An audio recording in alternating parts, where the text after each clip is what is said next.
The morning she chose to leave, Braavos smelled like brine and old iron and the steam that rises from wet stone when the first shy rays of sun slide along the canals.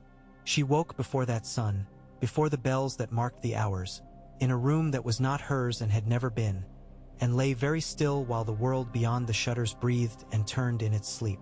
It had been a narrow bed and a narrow life, and it had kept her alive, which was not nothing, but the narrowness of it made something inside her press against her ribs now, eager as a hand trying to push a window sash open. She breathed with it instead of fighting it. She had learned to wait.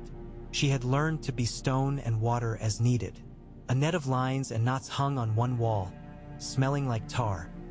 On another, a cracked reed pipe leaned against a copper bowl. She had traded a story for the pipe and held it 3 times to her mouth and never once made a sound.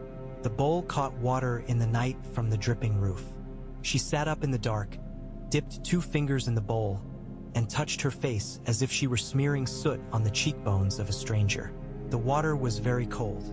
She watched her breath in the dark. Her hand found the slender bundle under the bed, wrapped in sailcloth, twined with cord rubbed with ash so it would not glare in the moonlight, if there had been any. Needle unfurled like a remembered word whispered by a friend who had been standing in the doorway the whole time. The steel was clean. The hilt felt like parts of her had always known its shape. She had hidden it well and often and learned the paths of her guilt around the weight of it. The city beyond the shutters exhaled again. A boatman's call came faint as a bird, then a reply. She bound the sword in a tight sling beneath her shirt and stood, listening. No footfall in the hall, no creak at the stair. Night breathed and the rats rustled and the canals stroked at the stone like cats. She let the door breathe open and glided into the hall, down the stair, one hand on the rope that had always hung near the wall for people who could not trust their legs. She had once pretended to be such a person and had learned, in the pretending, how to make her knees sway as if they would not hold her. She did not sway now. Her feet were sure as a knife. Outside, the air tasted like the sea and a little like blood on a bitten lip. Braavos carries its chill in the bones of its bridges. Even in high summer, fog gloved the canals until noon. She went left, then right, across the footbridge that sagged near the middle, past the house with the oyster sign the wind made creak against the wall, past the blind man who slept with his head on a sack of beans. Beneath one arch, a boat with a charcoal prow drifted like a dream that cannot decide whether it wishes to end. She watched it the way she watched a stranger's hand near a dagger, and when it sighed against the stone, she went on. Above her, the Titan's lantern burned, pale as a memory, far away and high, and the face of the Titan looked like things that cannot be worn down. She did not glance toward the house with white and black doors. She did not let her mind step down into the cool and the hush and the smell of dust and incense. Names came up like fish, then slipped back into the dark water. She did not look. She had learned to choose when to look. A cat followed her for a while, a brindled creature with a torn ear, pressing its cheek against the base of pillars as if to leave a part of itself behind on every stone. She let it follow and did not reach to touch it. Its eyes were of a color that might have been gold in daylight. On another morning, she would have stolen a fish head for it, or flicked a sliver of eel into the alley, but every coin in her pocket was counted, and the day did not belong to her. She went on. The quay's damp boards greeted her feet with a softness almost kindly. The wide water beyond, dark-motioned, held the many small lights of skiffs and ferries and the heavy barges that would not wake for hours. A gull made its rusty iron laugh and perched on a post with its feathers hunched. In the distance, a cormorant struck the canal and came up with nothing. It was colder here. She pulled the hood up over her hair and tasted the wind, not for its salt this time, but for the scent that was always there now, threaded like a secret through any other smell. Warmed stone, scorched fish, a hint of stables, a sweet singeing like sugar burned beyond saving. It lived under her tongue and in the corners of her clothes. Even when she had washed and scrubbed her nails and slept with river-damp hair, she had woken with the memory of it, thin and seductive. She slipped into the gap between a warehouse and the leaning house where a lampmaker kept his oils. The alley narrowed until she could touch both walls with her hands. Then it threw itself open again into a little court where salt sacks were heaped like gray sheep.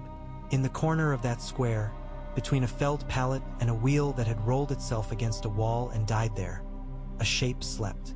Or pretended. "Up," she said softly. The word was not meant for human ears. It went where she had taught it to go, in the way she had learned to make words fall in different places depending on the angle of her voice and the arrangement of her tongue. The shape stiffened, stretched. The movement was oddly delicate for something that scraped metal on stone when it shifted. Two eyes opened, lidless, round as coins. Their pupils were vertical slits. For a moment they caught some light that did not exist in the court and made it into their own. It lifted its head and she saw the lines of it, the ridges that had lengthened in the last season and the edges of scales that were no longer soft as a carp's belly, as they had been when they had first broken from the sticky gray shell. Its color changed with the angle of her gaze, like oil spilled on deep water. Sometimes it was nothing more exotic than wet slate, sometimes it was wine dark at the throat, sometimes a blue so smoky it might have been a trick. The wing nearest her unfurled like a standard in a wind and folded again, careful of the broken pallet. The claw that had cracked the plank was mended now, though it would always be shorter than the others. She knew the pattern of every imperfection on its hide. She had cleaned them with salted cloth. "Up," she said again, and it came. One step, another. Then the front half of it was suddenly a casting of shadows over her as it lowered its head to her height. That head was elegant now. Once it had been all blunt snout and flailing need. Its teeth were small daggers. Once it had gummed fish and milk and warmed meat. Now it took bones from her with a delicacy that almost felt mocking. She laid a hand on its jaw, as she had taught herself to do only when the jaw slept. It did not sleep now, but it tolerated her, and an amused patient trickle of heat ran from the place where her palm lay through her arm to her chest till she could feel the answer of her own blood. "You smell like smoke," she told it. It hissed, and the sound was as much a laugh as any hiss could be, and when it exhaled it warmed her chin as if she had thrust her face over a pot of something simmering. She had named it more than once. Names had been daggers she could throw in different directions. None had stuck as cleanly as the first that had slipped off her tongue the day it had crawled from its shell, slick and furious and starved. "Sable," she had said, "because you are dark and because in a story someone told me once, someone whose face I can no longer wear, a woman crossed a sea dressed all in black and did not drown." The creature had nosed her palm then, as if the sound of the name interested it, as if names mattered. Whether it kept the name for itself she could not say. It came when she thought it, which might have been a trick she was playing on both of them. Sable blinked now, a slow membrane sliding across the eye from the inner corner and back, and then lowered its body to the ground like a cat considering an impossible lap of a lap. The wings made small grating noises when they flexed. It lifted the shoulder near her until it was hip height and waited. She had burned the inside of her thighs learning the angle and the hold. She had learned knots that could be worked with one hand by touch. The first night, she had climbed with her jaw clenched and her body certain of death. The fourth night, watching the city lie below them like a handful of coals thrown into a dark bowl, she had wept without making a sound. She could do both without thinking now, the climb and the not weeping. The leather harness had begun as stolen reins, cut and stitched with a sail needle and bits of copper wire no one had missed. The straps now were better, oiled, fitted to her size and Sable's growth. She checked the knots without looking and slid a loop around the nearest forelimb, stepped on the shoulder ridge, shifted her weight, found the notch behind the skull spikes with the outside of her knee, and settled. "Quiet," she whispered.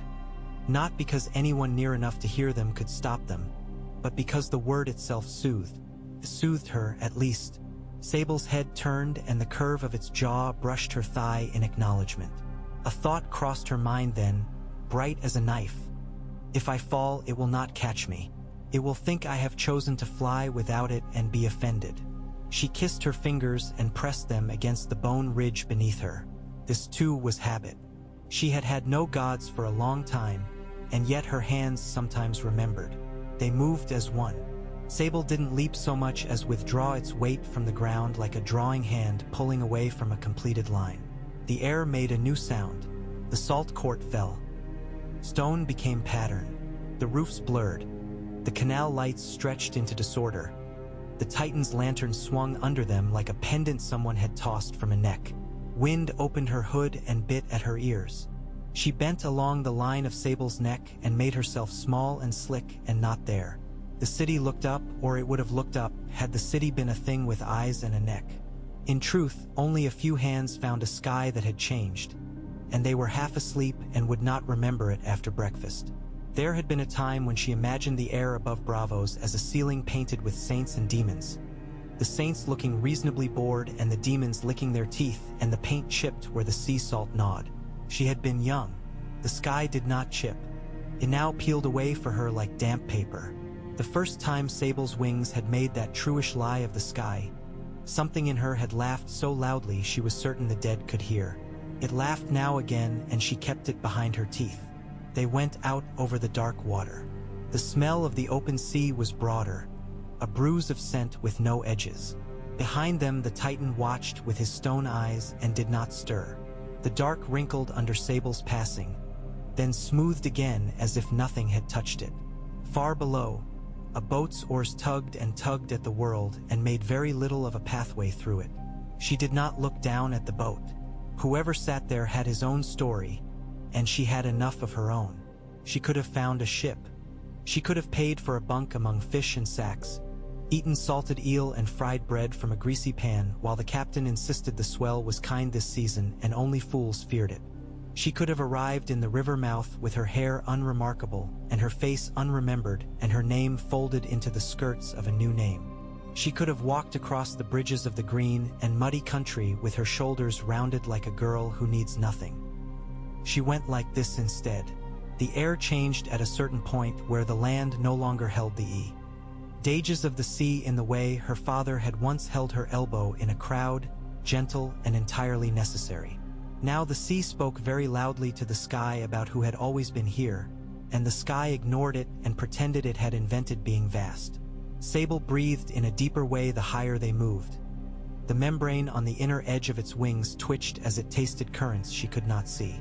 Twice it tilted a little to the right, only to roll cleanly left like a gambler who tests 2 dice in turn before throwing both.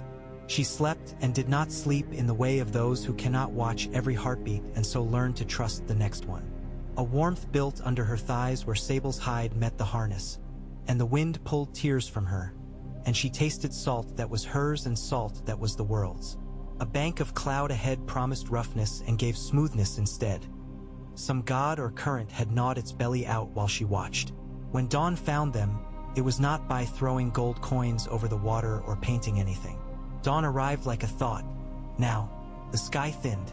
The sea's color came up from the bottom, as if someone had stirred pigment into it with a stick. She could see, at last, far off and low, a line that did not move, and beyond that a darker shade that was not cloud. Sable did not trumpet or scream, as some tales insist these creatures must when they see land. It inhaled, and she felt the shape of that breath through its ribs, and it settled its head, and that was enough. She lowered one hand along the slope of its neck and scratched at the place where the scales were slightly smaller. It permitted the scratching and narrowed its eyes in disdain at the gulls that came to escort them and then fled, shrieking, when heat swirled in the air from the beat of Sable's wings. The first birds that saw them on that side of the narrow sea did not spread the news with any more urgency than birds use.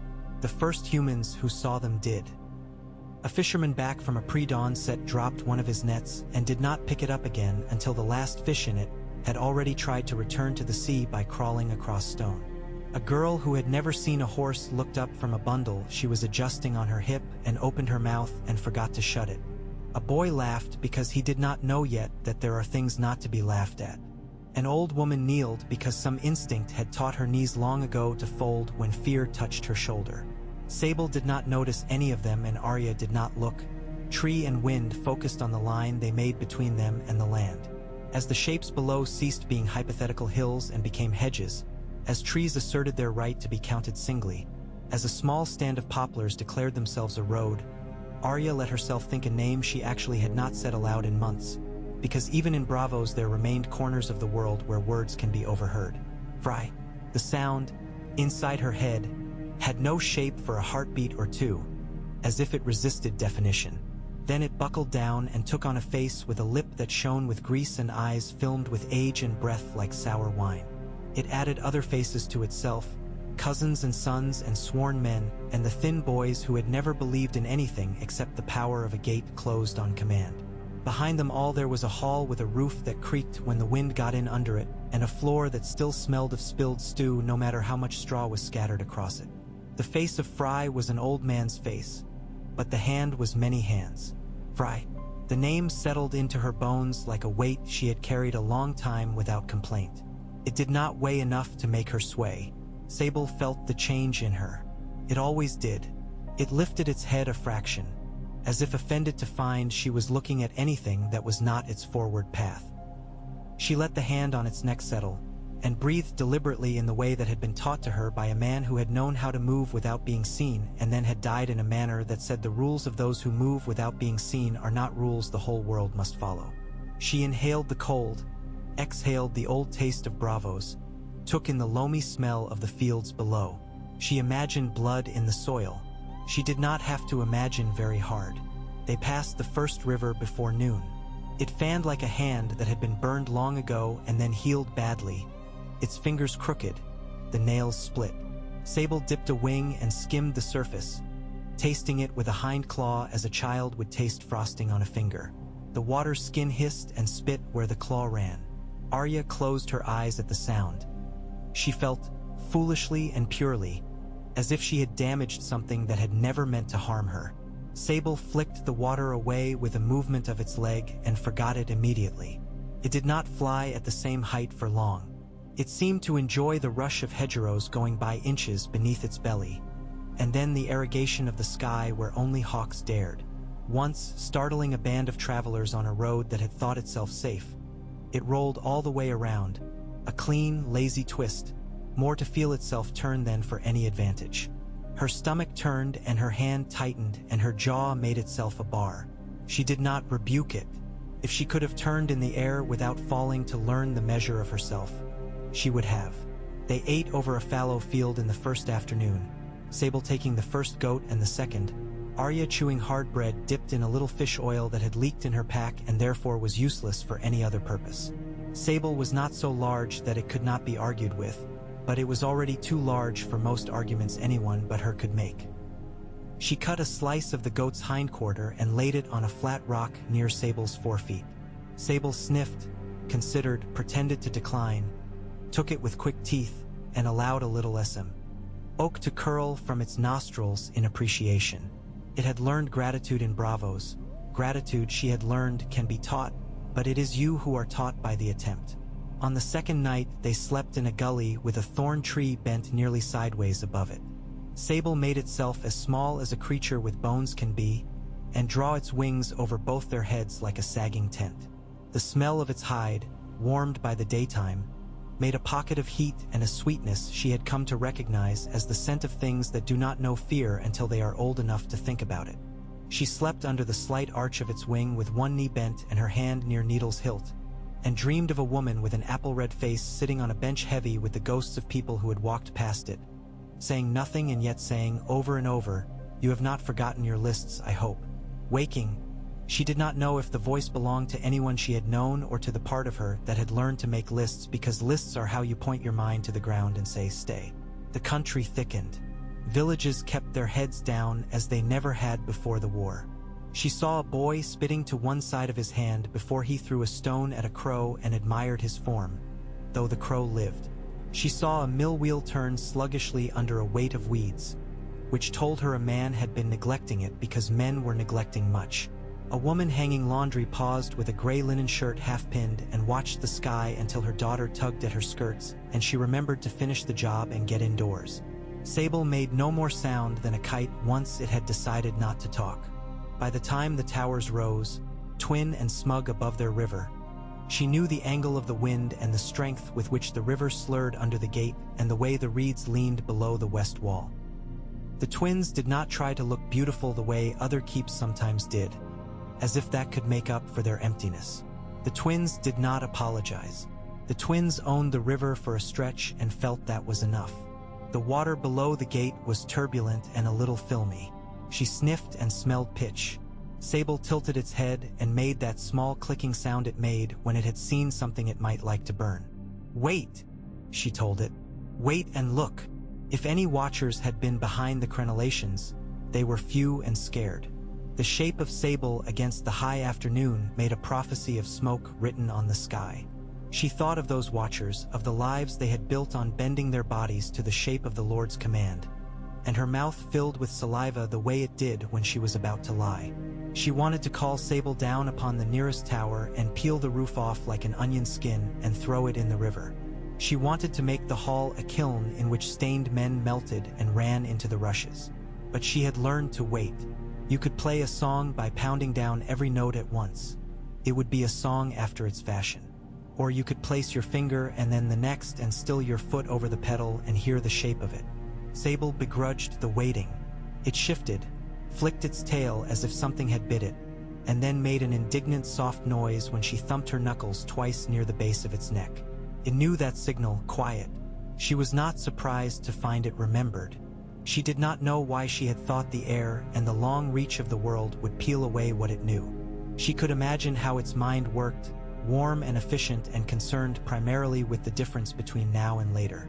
It would fly ring upon ring around the towers until she allowed it to drop.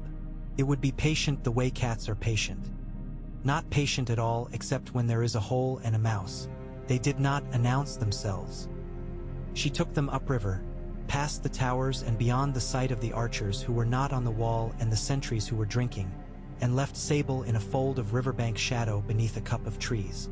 It folded itself and became a slumped rock. She slid from its shoulder with knees still steady, patted the forelimb once, did not look twice, and went to become someone else. The reeds were cool against her calves and wet at their tips from the mist that rose even in the afternoon from the gorge below the bridge. The river here had a smell that used to be mud and fallen leaves and was now rotted bread and old fat. She came up along the line of carts that stood waiting in the dust beyond the west approach and counted the wheels and the faces and the length of the load staves. There was a lull in the pattern at the fourth cart. She fit herself into it without thinking. Her face was slightly pockmarked. She had been careless with a kettle when she was small. Her hair was limp with river water and tied with string. Her skirt had been mended with thread that was not the same color as the original fabric. She had a slouch that had been beaten out of her twice and had returned for lack of anything else to hold her up. She knew where in the body to hold softness and where to pull in to make bones look bigger. She did not carry needle. It slept in the hollow between her shoulder blades inside the slung shirt. The weight made her hold her back in a particular way. She did not slouch quite all the way. She had never been able to slouch all the way, and she no longer tried. "Name," said a fellow with a boil near his nose, his hand out for a coin he had promised himself when he put his boots on that morning. His fingers were stained with the black of tar and the faint purple of bruises he had not asked the story of, which was wise of him. "Mara," she said, and made a little cough that would justify a lack of questions. "Kitchen. They said the cook's temper has gone and they'll need hands." "Cook's temper has always gone," he said, and sounded pleased to know something she didn't. "You came from W.H. Air. Down river. My brother brought me. He needs me less than the cook will." The fellow let his hand fall. There had been a day when she would have cut his palm open for putting it toward her without offering anything but permission to proceed. Today she did not. Today she had other hands in mind. The cook's name was Della, and she had, in fact, lost her temper sometime in spring when a meat boy had dropped a scalding pan, and the skin between thumb and forefinger on her right hand still shone a new pink where it had once been finger thick. She watched Arya, Mara, Shari, Nella, the name did not matter, sniffed the air as if the air itself could be managed with the right spice, and nodded at the basin near the door. "Wash," she said. "Then the big pot. We're making pottage. Not the thick end of pottage. The watery end." Arya put her hands in the basin and swallowed a smile that was not amusement. The water was greasy and gray, and someone had baptized 3 carrots and 2 parsnips in it before she arrived. She washed anyway. She thought of Sable beneath the trees and let her fingers run along the inside edge of the bowl until they found the groove where hands had always finished and lifted, where people thought no one saw the dirt get trapped. She cleaned that groove with the edge of her nail, because someone else would wash after her and someone else after that, and not minding small things was how people came to step on their own knives. For 3 days she learned the corridors under the hall through steam and backstage arguments, flour in her hair and onion on her breath.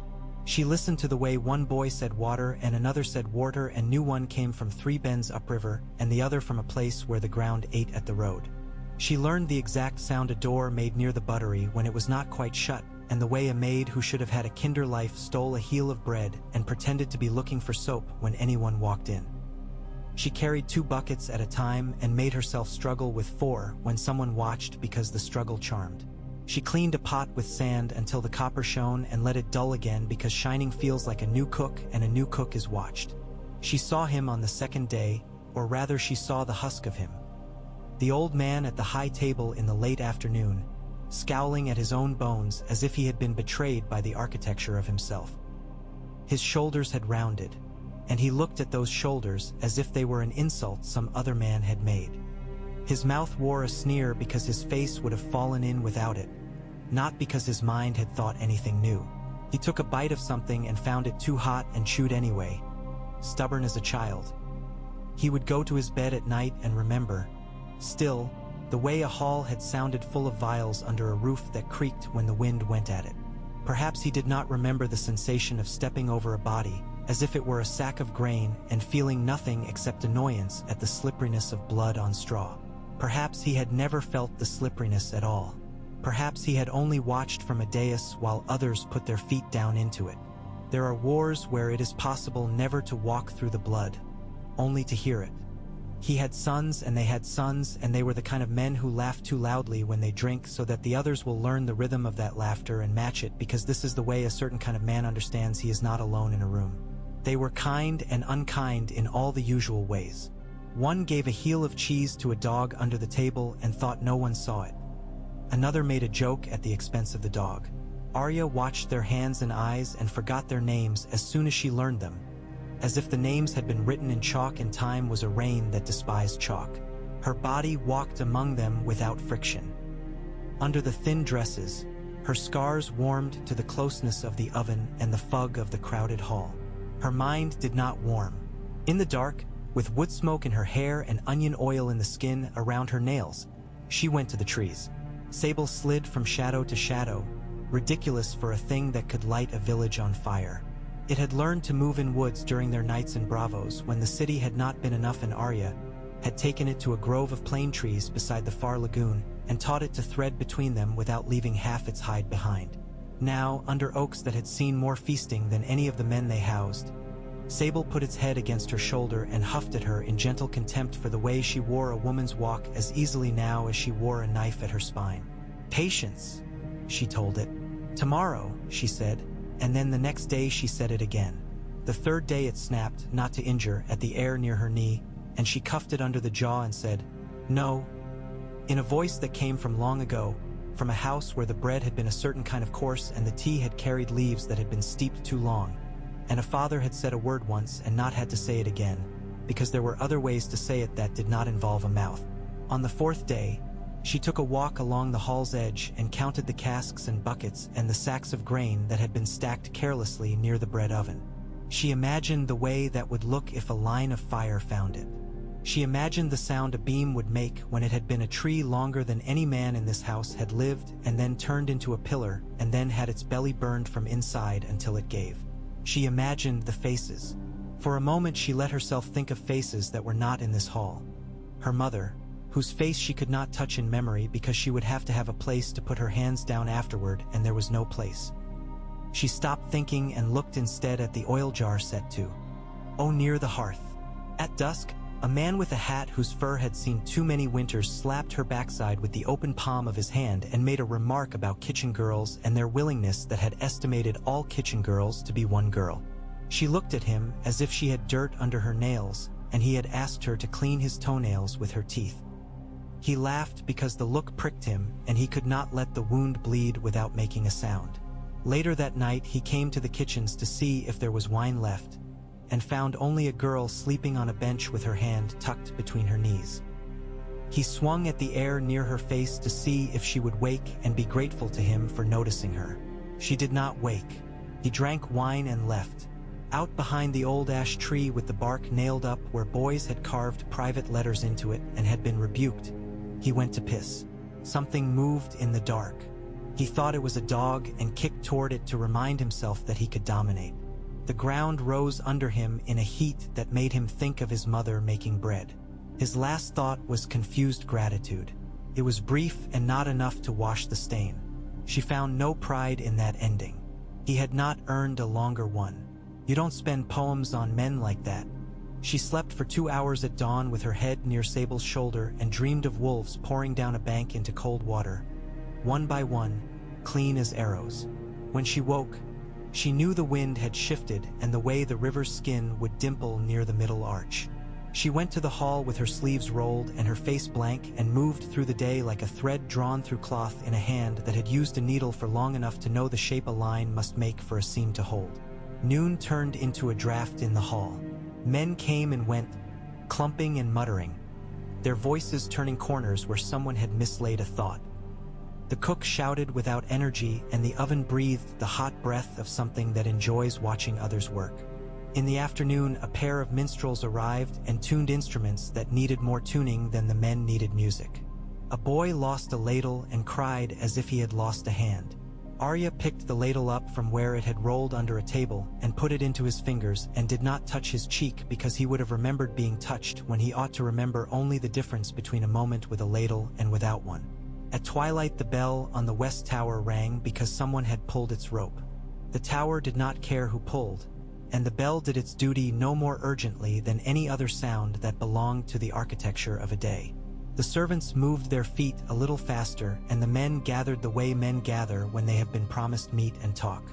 The high table readied itself for the old lord, who was already bored with the idea of attending anything he himself had commanded and attended anyway because he could not bear the thought of anyone believing he was not the point around which the room turned. She went to Sable once more, not for comfort but to repeat a lesson and to give it a word to carry alongside its heat. The creature watched her come, eyes bright as coins in a brazier. She touched the place near its ear spines, and it shivered. She held up her hand, palm out, and then folded it into a fist as she brought it down sharply, stopping before she touched the ground. Sable watched the hand, the same way people's eyes follow a knife when they cannot follow the arm that holds it. She made the motion twice. She did not speak. It did not need the word. She turned away and made herself cold from her throat to her belly and went back to the hall in the half-dark with the taste of smoke already laid, like a promise, along her tongue. The minstrels had commenced. They were not skilled. They were men who had learned to press their fingers where sound happened. The sound did happen. It lay across the rushes like an old cloak. The candles were lit along the walls, greedily close to the rough draperies that no one had properly cleaned since long before the summer. A boy leaned his head against a post and slept with his mouth open, and another boy threw a scrap of something at him and it bounced away. A man spilled half his cup and laughed as if he had intended to. The old lord at the high table blinked slowly, a toad in a sun-warmed dish. He raised his cup because this was when men raised their cups. People said a word that is the same in all halls and means everything and nothing. She was not at a table. She was near the door. She had counted the steps between where she stood and the corridor that led to the buttery, and now she counted them again without moving. She let the music's thin line draw a line across her mind and then tie a knot, and she loosened it, and did not let herself see anything but the knot. She breathed. She listened for the moment when the bellies of the candles would be happiest and the oily breath of the oven overlapped with the tallow-laden air near the door and the draft from the western slit met the heat from the kitchen. She could have written the music of it if she had ever learned notes. She had learned other notation. She could have marked this on a page made from a skin that had once belonged to a man. When it came, her hand moved. She did not need to move far. The door to the narrow stair near the baked pies had been left unlatched the way laziness always leaves something unlatched. The corridor beyond it ran along the back of the hall and toward the casks. On its right someone had stacked amphorae the way men who do not fear losing wine stack amphorae. She had made sure of that in the morning. The amphorae would not stand long under stress. She moved into the corridor and the corridor received her. She put down the small lantern she had lit in the cook's room and had covered with a clay bowl, set it under the third amph. Arya leaned her body into the second and pushed. It is a strange sound to hear clay break in a dark corridor when men are laughing nearby. It is very soft. It is a sound that belongs to kitchens and wives. The amphora fell. It fell slowly because time changes like that in moments when need changes the speed of the world. It shuddered halfway down and nearly held to the lip of the shelf, then found its momentum and embraced it, kissed the lantern hard. The little flame woke, then bloomed in surprise and delight like a dog released from a too-tight rope. It ran up the oil as if someone had pulled a wick. She stepped backward and then forward and then backward. She did not look to see if the flame took. The smell told her. It was the smell from under her tongue for months now, translated into a room. She turned and went back to the hall, her face plain and blank, and was in time to see a boy with a platter choose between turning left and right and turn left and spill gravy on his own shoes and laugh, and for 3 men near him to laugh also because one should always laugh when a boy defeats himself at something that never mattered. The first tendril of smoke came through the door near the pies and was polite about it. It made no arguments. It made suggestions. The man at the high table blinked. Smoke is a commoner. Men who think that are right until they are wrong.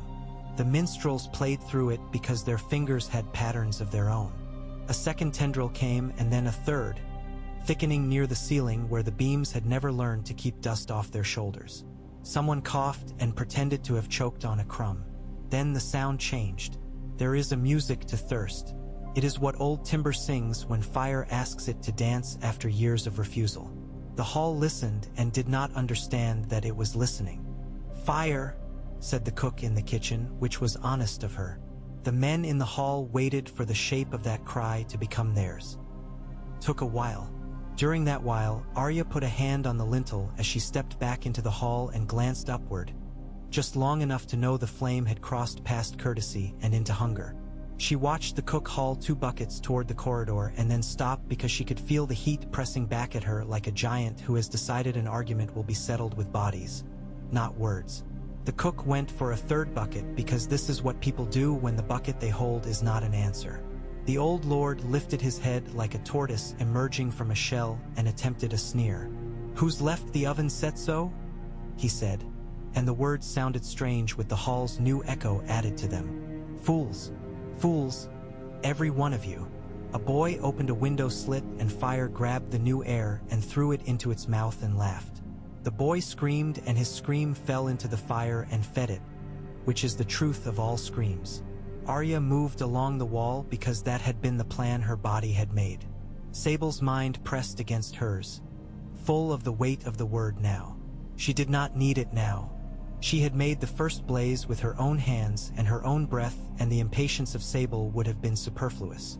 She moved again, and the hall shifted to become a different room with every step.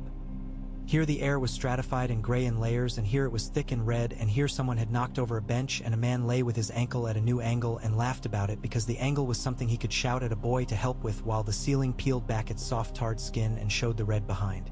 She did not look at the old man again until the rafters had begun to speak in a deeper language. Then he sat, one hand on his cup, and his eyes were very small, like a rat's eyes. He was a man about to demand an accounting from fate and did not realize fate does not turn its money out in its own pockets for anyone. He had a story to tell himself about the behavior of fires in such houses, and no part of his story allowed for the ordeal of the men and women below. He turned to the man at his left and said something. The man at his left was coughing and did not hear him. Someone screamed the name of a child. Someone else laughed because he was a person who laughed at names since he could not manipulate the bodies that matched them. A table went over and the crockery broke. Fluid spilled. For a moment a little ocean rolled across the planks underfoot, only to be sucked up by something that was not ocean and had been waiting with patient thirst for so long it had forgotten this is what hunger means. The smoke shifted from gray to brown to a color that did not have a name she knew. It had taste, and it tasted like coins bitten to test them, and like hair, and like the burn of something that has been roasted beyond stupid into insult. She walked. Her body had decided how she would do this. It had weighed many possible ways and chosen this. If she had let Sable fall upon the roof and lifted away, the doors would have filled with a crush of bodies, and the hall would have opened like a mouth and spit out men she did not want in the world. If she hid in the corridor and watched it burn, too many things would have been left to chance. If she ran and came back in the morning to watch the towers smoke from the other bank, she would have heard a story that was not hers, told by a man who would make a point of his own cleverness in not dying. She did not want that man. She had always been small. Now she made use of that. Smoke makes rooms smaller. People make rooms smaller in panic. She slid through a world that had contracted to the measure of her shoulders and a hand's breadth beyond. She stepped around a man whose hair had caught and slapped at it with a wet cloth, and he turned and saw her and thought she had been the one to set him on fire and swung at her. She moved and his anger missed and fell into the smoke. Like an idiot who has decided to have a conversation with a river by standing in its middle. The door near the dais would be unbarred. Men who command never close doors near themselves. This is a thing you can rely on, as you can rely on rain forgetting sooner or later to stop. She went to that door. The old man saw her then, not as a small person in smoke, but as a shape his mind had not prepared for. He did not know the face she wore, and in that ignorance he was at his weakest. He had made a life from knowing faces. She put her hand on the bar as if to close the door, then slid it up and reached as if her fingers could reach the lock and said, "This way?" In a voice that could have been any child's voice in any hall. A voice that had been chosen in an instant with more care than she had chosen the knot she used to tie Sable's strap. He moved, because people who order move when a young voice tells them there is a way out that does not involve admitting how it was their hand that left a corridor unguarded. The men near him moved with him, because they carried a story about themselves that allowed no ending that did not include them being seen leaving, alive and brisk. They were down from the dais in a heartbeat, one pushing another out of his way as he always had. This body that had been in the way and remained in the way even now when the stone had begun to sing with heat and the tapestries had begun to writhe like wounded creatures whose insides vulgarly insist on being seen. She let the first one through. She let the second. She could feel the old man's breath near her ear, hot and damp and a little sweet, because old men who drink too much sweeten. She opened the door fully, and the draft pulled smoke against them as if the house had turned and taken a breath to blow them back into themselves. "Run," she said, and stepped. The narrow stair beyond the door was the kind of stair built for a swift egress by men who believe they will always be the ones moving swiftly. It faced east. Heat rises, and the stair had become a chimney. He set one foot upon it and jerked back as if a horse had reared under him. He turned with a rage that makes no sense even to the eyes that carry it. It looked for someone to land on. It found only the girl who had opened the door. He started to speak, to assemble words heavy enough to throw. He did not have time. The stair took him the moment he leaned in. The heat made a hollow sound as it encompassed his face. A sound like a pair of lips smacking around a piece of fruit that is delicious and too ripe. He screamed then, and the scream was an ugly thing, and it would stay in her ears for longer than she had thought it would. It was high, and it changed at the end in a way that is private for a scream and a throat. She did not move to help him, and there is no reason to pretend that she considered it. She pressed the door and it slammed. She lifted the bar. She put her back against it. There were other doors in that hall. Men swung them open. The red breathed them shut. She went to the other door. She did whatever the opposite of what a woman with smoke in her hair and a knife in her back might do. She helped two boys out and told them to run toward the buttery. She told the cook to roll on the floor when her dress caught and then to go to the water buckets and stand there and breathe through a wet cloth and feel the words she said as if they were someone who had placed their hand against the back of her neck and said, "We will wait here together." She cut a man's belt where it had hooked on a chair and shoved him through a gap that had not been a gap until she made it one. She pushed a table toward the far door where the air was less vicious and then moved it back because there was no point. A beam cracked, and some part of the cracked beam remembered being a tree in a wind that had passed through leaves in a different manner from this. and it hated the memory and hated the present and came down with a sound more animal than wood.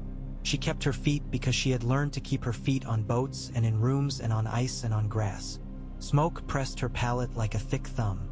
When she felt she had done enough, that the story she would one day tell herself about this night would not cause her to wake and gnaw her knuckles with shame, she moved toward the outer door and the deeper dark beyond it and the air that felt like knives, but knives she had chosen. She stood in the cool corridor for a heartbeat and listened to the way fire eats and to the way men plead. She considered herself as she was.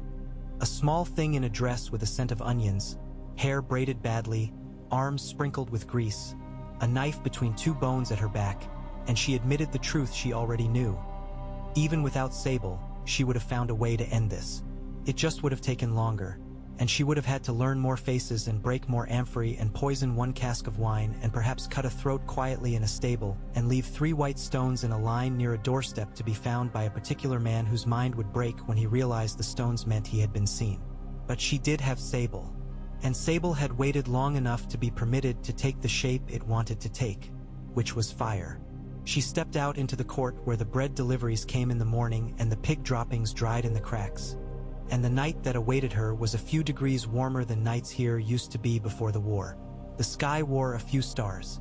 They looked unimpressed. Sable came like a thought and a storm fallen at once. It moved the air with its wings until the horses in the nearest pen screamed and the men in the nearest corridor shouted and ran back to shout again in different words. It landed hard enough to make the ground shift under her feet, yet with delicacy at the last, shoulders low, neck down, wings half furled so as not to catch the edge of the oave. Ranging roof. Its head came up and it looked like a god because men had made gods in the image of what they feared and sought to control. And in the dark its body receded into the shape of the shadows and its eyes became the only part of it that mattered. Heat rolled off it like a slow breath from the open door of a bakehouse. It put the world in a circle around itself and then promised to set that circle on fire. Now, she said. Not because it needed the word, but because her mouth needed to say it. She did not climb its shoulder. She did not need to. It had learned a second signal long ago in a grove of plane trees where they were both smaller. She put her hand up and let it drop. Sable understood. The air near its nostrils trembled. Its throat moved as if it were swallowing back something that wanted to run forward. It opened its mouth, and the mouth was a red the world remembers from when the world was young. Flame did not leap. It poured. It poured as water does from a lifted jar, thick and inevitable and full of its own weight. The first curve of it reached the old door near the kitchens, and the door swelled and popped like a tick. Pitch in the cracks told its own truth. Straw near the oven found its destiny in a blink and accepted it. Straw is simple. The hall was a kiln now. The roof lifted in places as if it had always planned to ascend and had merely been waiting for someone to give it permission to believe in itself. The tower to the west found new joints as the lead that had sealed the windows softened and sagged and kissed the stone. Men ran along the walkway there and stopped because they could not see where the walkway ended. Sable's next breath turned their pause into a forever. It did not hold a grudge when it killed. It did not think of itself as killing. It was burning. This is what it was. It was the first clear thing in a world where everything else told complicated stories. She walked in Sable's shadow, moving toward the old gate, because she had decided a thing last night beside the thorn tree when sleep had not come. The gate would be opened. Not for mercy. Perhaps for mercy that was selfish. The river had been pinched here too long. She wanted to see how it looked when it moved with its old shoulders again. She put her shoulder against the winch and pulled where even boys had to brace both feet and then lean with their hearts. The chain grudged, then coughed. It moved with a sound like a jailer's last secret being told. The water took the gate in its own time, testing whether this was a trick. Then it pressed. She let the winch go and stepped back. The old iron moved an inch, another. Something in her moved with it. Some piece that had been clenched since the day a man with music in his hall had closed every door and invited wolves to come as men. The old lord had fallen, or had risen. It did not matter. She imagined him somewhere in there where the fire was talking to the stone, his mind still trying to command, to control, to shout words like bucket and door and listen and take me and not me. She did not pity him, and she did not stay to watch. She stayed for other things, small and strange. She stayed to watch the way flame crawled up a vertical stone as if stone had once been wood. She stayed to hear the hiss of a fresco's painted women as the paint bubbled and their faces ran away and left them with the same blank eyes as any wall. She stayed to smell the smell of wet wool steaming on backs as men ran, and to see a boy she had seen steal a ladle live because he had once learned to go through a doorway sideways and not stop to see if someone called his name. Sable moved past her and made more of the night into day. Heat blurred the air. The reeds near the outer wall bent and flattened as if a giant had passed a hand over them and decided he liked things smooth. Some part of her listened for dogs and did not hear them, and in that lack found an ugliness. The dogs had been killed from indolence and fear of theft. Dogs would have warned the house of a different kind of fire. No one in this place had wanted to listen to dogs. She did not know why this thought mattered as much as it did, only that it was a small blade her mind had honed to cut something she would learn to name later. Men ran and died. Men ran and lived. Women ran with their skirts clutched and left the clutches when they burned and ran better. In the far corner of the court, a girl flicked water with her hand onto a woolen sleeve and saved an arm without knowing it, because a woman at some point had told her that water will help, and a child had believed her. A soldier put his back against a trough and used it to shield the edge of himself that mattered to him, and it worked for a moment and then did not. A large man lifted a small man and threw him over a low wall because he could, and the small man landed in manure that smoked and lived. She did not tally lives. Someone else would do that in a long tale with moral and conclusion. She did not care for those. There was a moment when Sable lifted his head with a new attention and tilted it a little in that way that meant it had seen a thing it did not like because it had moved in a particular way. Arya followed the tilt and saw, on the narrow bridge itself where people had once danced and men had ridden and the dead had been viewed, a knot of men attempting to form themselves into some shape that meant order. They held shields because someone told them once this was what one held. The shields looked suddenly like platters.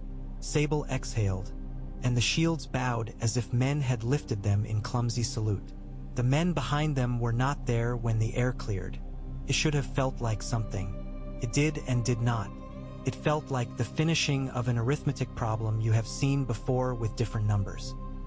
It felt like taking the last stone off a cairn someone had put over a body you loved, and finally being able to see a face. She did know. Teacher. She did not spit. She wiped her face with the back of her hand and found soot and sweat and tears and did not care which was which. The sound of fire filled the world until it was less like a sound and more like a presence. She leaned her forehead against the gate stone and found it warm and then hot and then too hot, and she pulled away and laughed once and it sounded like a cough. When it was time to leave, she knew as surely as she had known to come. Sable's breath had slowed. It had eaten and now it was full. It did not burn for the joy of it, not beyond the first exhale. It burned because it was asked to and because she asked, and now the asking was over. The hall no longer needed them to continue the work it had begun doing to itself. Roofs crash on their own when timber is tired and heat is insistent. Stones that have been wrongly placed for long years take advantage of the excuse. Arya swung onto Sable's shoulder and let her knees find the old places where its body curved just so, and it rose into air that still remembered what it had been a moment ago and would have to learn to be something else. The towers glowed below. The river pushed its shoulder through the open gate and made a different sound that pleased her beyond reason. On the far bank, village fires burned in tidy circles, small, defiant. A man sat on a stoop with his head in his hands, and when he heard the rush of wings, he did not look up. His grief had chosen its object already, and she was not it. She let the air carry them toward a stand of dark trees whose leaves clicked like coins in a purse. She did not look back, and then she did, because people always do. The twins were one great mouthful of flame swallowing itself, and the sky above them was a mirror in which any god looking down would have seen a red smear across a dark face and thought, that looks like something men will write down as a warning and then forget. They made a bed in a low, hollow place where water had been once and had gone away. Sable curled and breathed the way smithies breathe after the last hammer blow, content out of proportion with their work. Arya sat with her legs crossed and needle across them, and counted her breath and let the counting make shapes on the air in front of her. She thought she would feel more. She thought she would feel nothing. This in-between, this sober, clean-edged emptiness was what it was. She had not been wrong to do it. She had not been right in a way that would make any difference. She had taken a piece of the world and heated it until it changed state. She had learned that she could do that not only to her own life. That knowledge sat in her like an unlit lamp. It might yet warm her. It might make her dangerous in a way that would make her hated by those who think they know what dangerous is. Somewhere, wolves sang in that particular mingled way that makes a person with human ears feel both larger and smaller than they are. She listened. Sable opened an eye and closed it, possibly in agreement. She thought of a face with hair like winter wheat and eyes like a light you make when you polish metal and hold it up. She thought of girls in kitchens who would hear of a hall burned and a lord gone and would glance at the door and then get on with chopping and binding their hair in cloth because a knife does not need a story to do its work. She thought of men who would hear of a hall burned and a lord gone and would hold their cups a little tighter because they had not realized there were new rules in the world where dragons obeyed girls and girls did what they always had and also did the work of kings. She had meant to sleep, but the night kept a hand on her shoulder and did not let her turn away. At some point she did close her eyes, and the images that came to her then were not of flame or screaming but of a river stretching itself after too long in a chair, and of a man with a boil near his nose reaching for a coin he did not get, and of a cat in a city across the water with a torn ear washing its face in a patch of sunlight that came in through a place where a tile had never been replaced. She slept, and Sable slept, and the smell of old ash from other fires mingled with the hot new ash of the night's work and made something that did not notify the nose of anything but truth. Dawn examined her face when morning came as if to decide whether to treat her as a child or a weapon. It did not decide. She rose without sound and ran a hand along Sable's neck, feeling the thin layer of grit that fire leaves even on skin. It turned its head and huffed into her hair and made it stand on end as if she had been frightened. "All right," she said, which was a thing one says to a creature made of bone and heat and air. It must have sounded like the words people say to normal animals. To her it sounded like what she had once said to herself when the world had turned and turned around her and asked if she would fall off. "All right," she had said then. "All right, we'll stay." Smoke still rose from the towers, but it no longer had anything to say. A scatter of black shapes marked fallen beams. A glint showed where metal had been bared by heat and bent and felt shame for not being stone. On the far bank, some of the small fires burned on because the day here was full of reasons to tend a fire, no matter what the night had done. She climbed onto Sable's back and let it lift them into cool air that felt like a bath after a fever.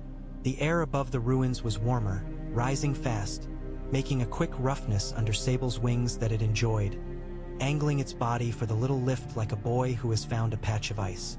They flew low at first, low enough that the ravens, who had been late to the banquet, cursed them in their own language and flapped up in black irritation.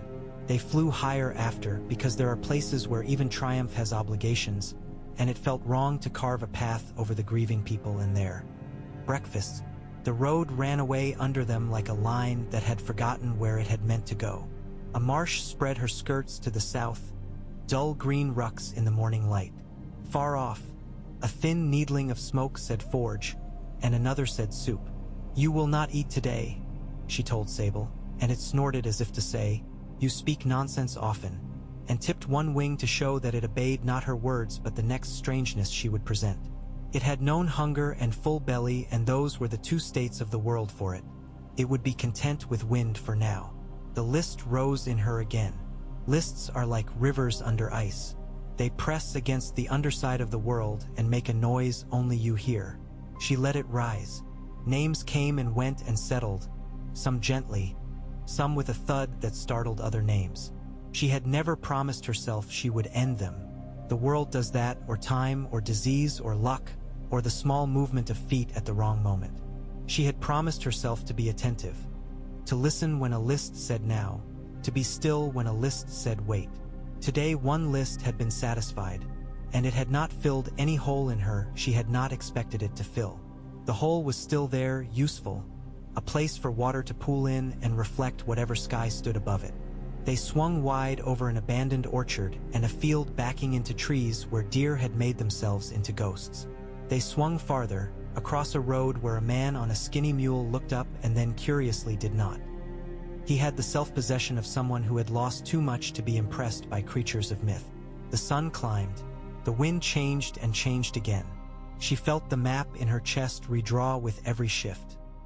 Somewhere, in the cool rooms of stone where messages go to be sorted, a boy would hear a rider panting that a dragon had come to the river and a house was gone, and he would tell another boy, and that boy would think of a story he had been told once by a hedgerow and would remember a word he had liked the sound of. Somewhere, men would put hands to their cups and drink less or more, depending on what kind of men they were, and some would shift their weight where they stood because a world with more pressure in the sky makes you set your feet differently. She thought of going north. The word was a mouthful of cold and light. The word was water and fur and the noise boots make when they are nearly dry but not yet. She thought of turning east again, and the east made a sound like coin on table, like silk, like a voice that pretends it has no origin.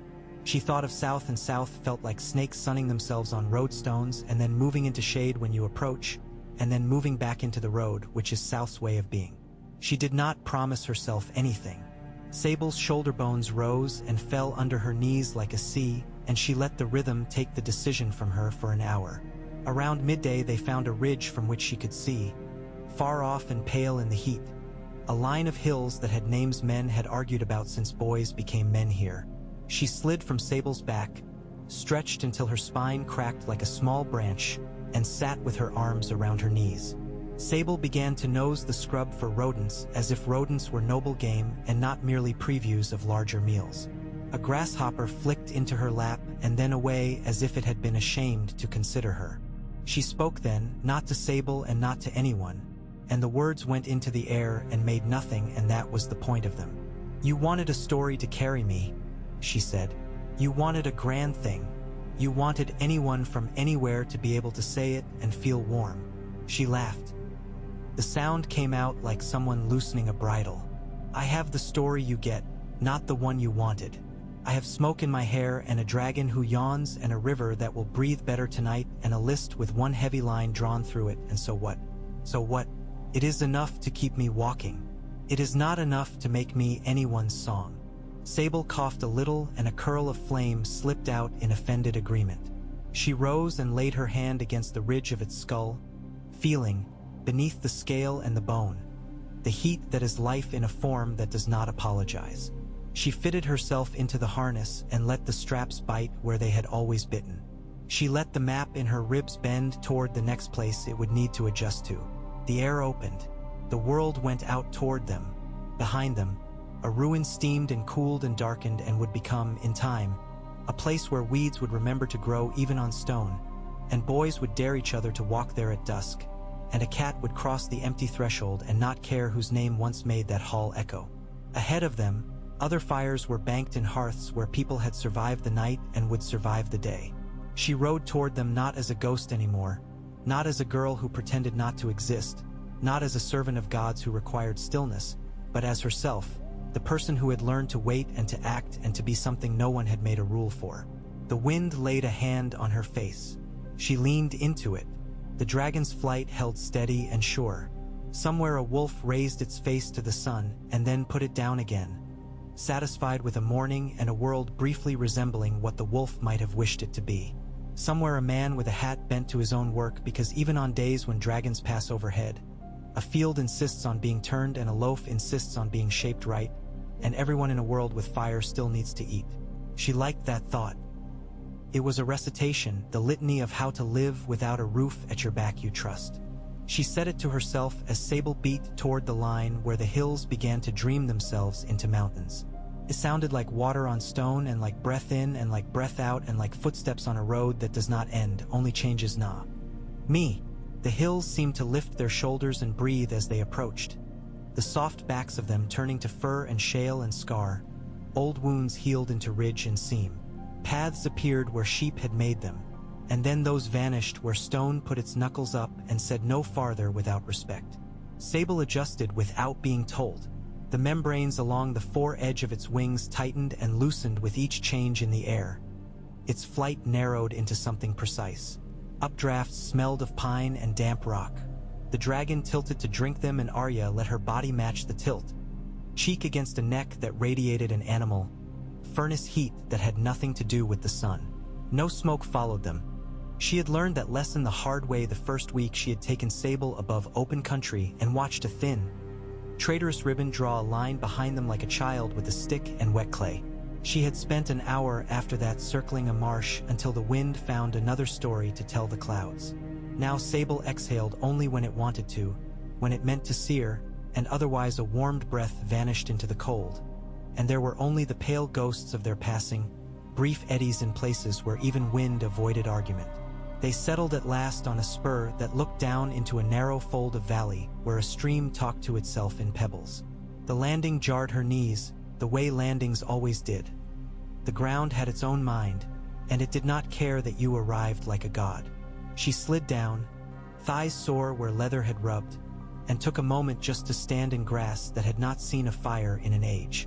Frost clung to the shadows under the heather, even with morning well begun. The smell of crushed thyme came up under her boots. Sable lowered its head and blew into the grass, bored, making a patch of steam rise as if some animal had curled there too long and got up grumbling. "It's water and mice here," she said, "and goats that don't belong to you." Sable's eye tilted toward her without moving its head. There was nothing obsequious in that look, nothing of pet. It had the wry patience of a creature watching a river try to bargain with snowmelt. But it had learned her signals and, more often than not, preferred being asked to eat than scavenging on its own. It folded itself into a black knot studded with ridges and half-closed its eyes. She went to the stream. Moss had colonized the rocks that took the spray.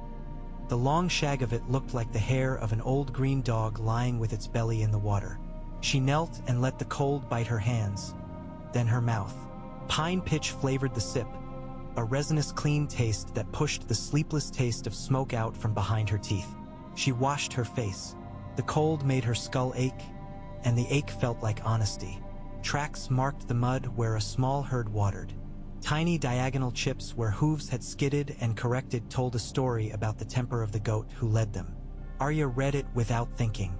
Fox had thought about a kid here. The fox had been hungry enough to put its footprint deeper coming than going.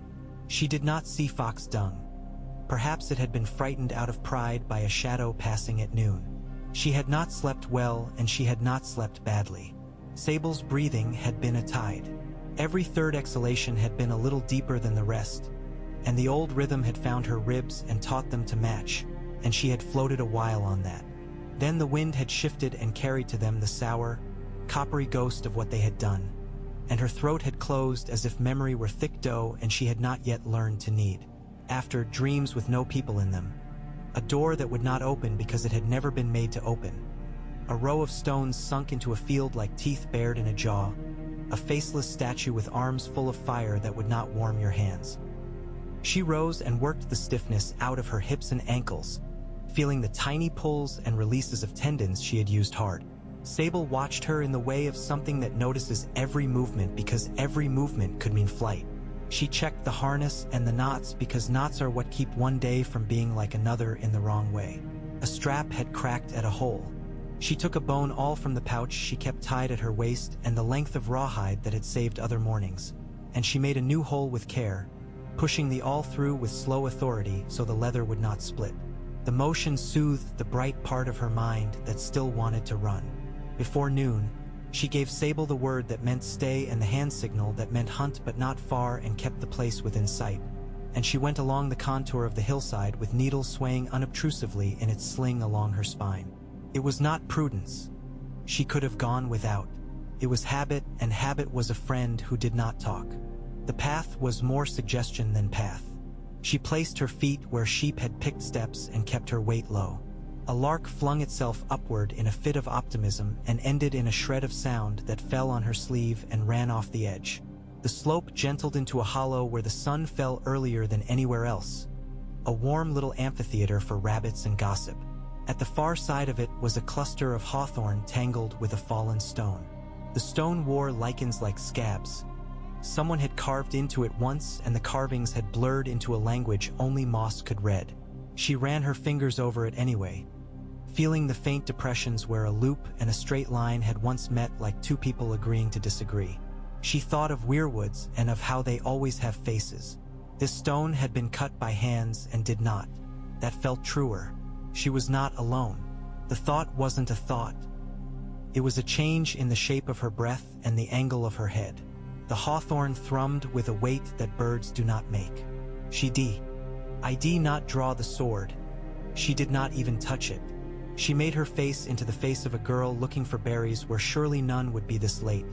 And she bent her body toward one particular branch and put her attention there like a candle along the floor, lighting the thing she wanted seen. "Girl," said the hawthorn. The voice was an old woman's that had been salted and then dried and then maybe boiled, but had not lost all its sweetness. "You pick stones. There are no berries." Arya straightened slowly. The woman who came out from behind the hawthorn was not tall and had the lean look of someone who had spent more time standing on the thresholds of seasons than in rooms.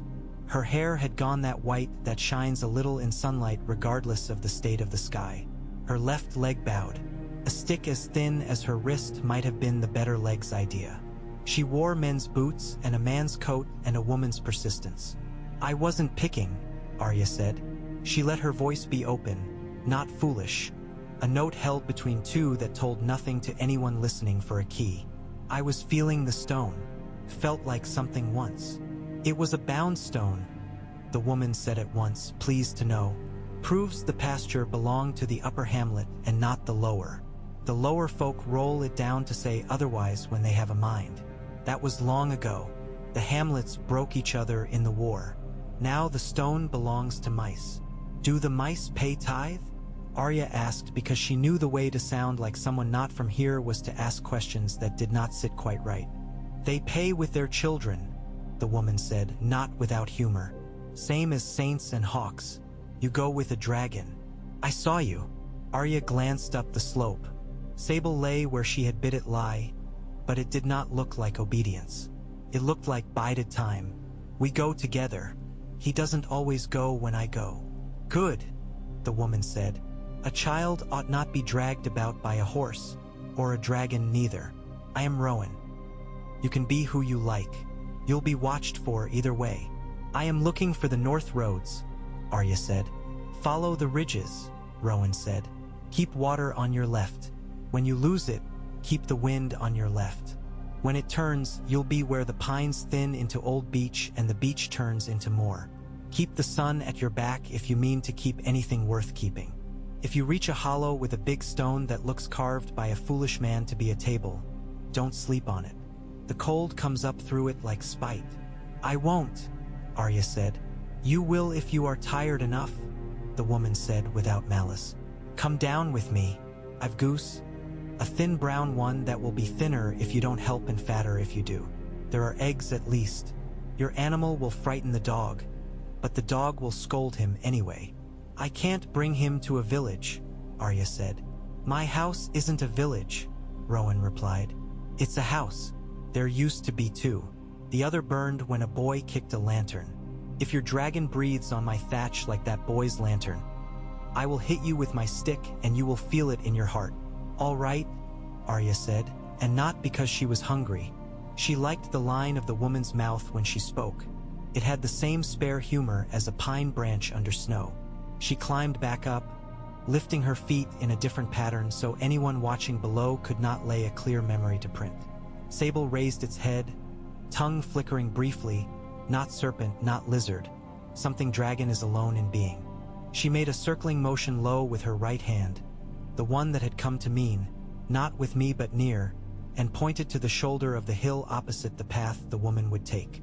Sable snorted, shook its head like a cow annoyed with a fly, and then slid downhill without moving much at all, folding and unfolding until it had come to a hollow where juniper crowded together and made a dark cradle.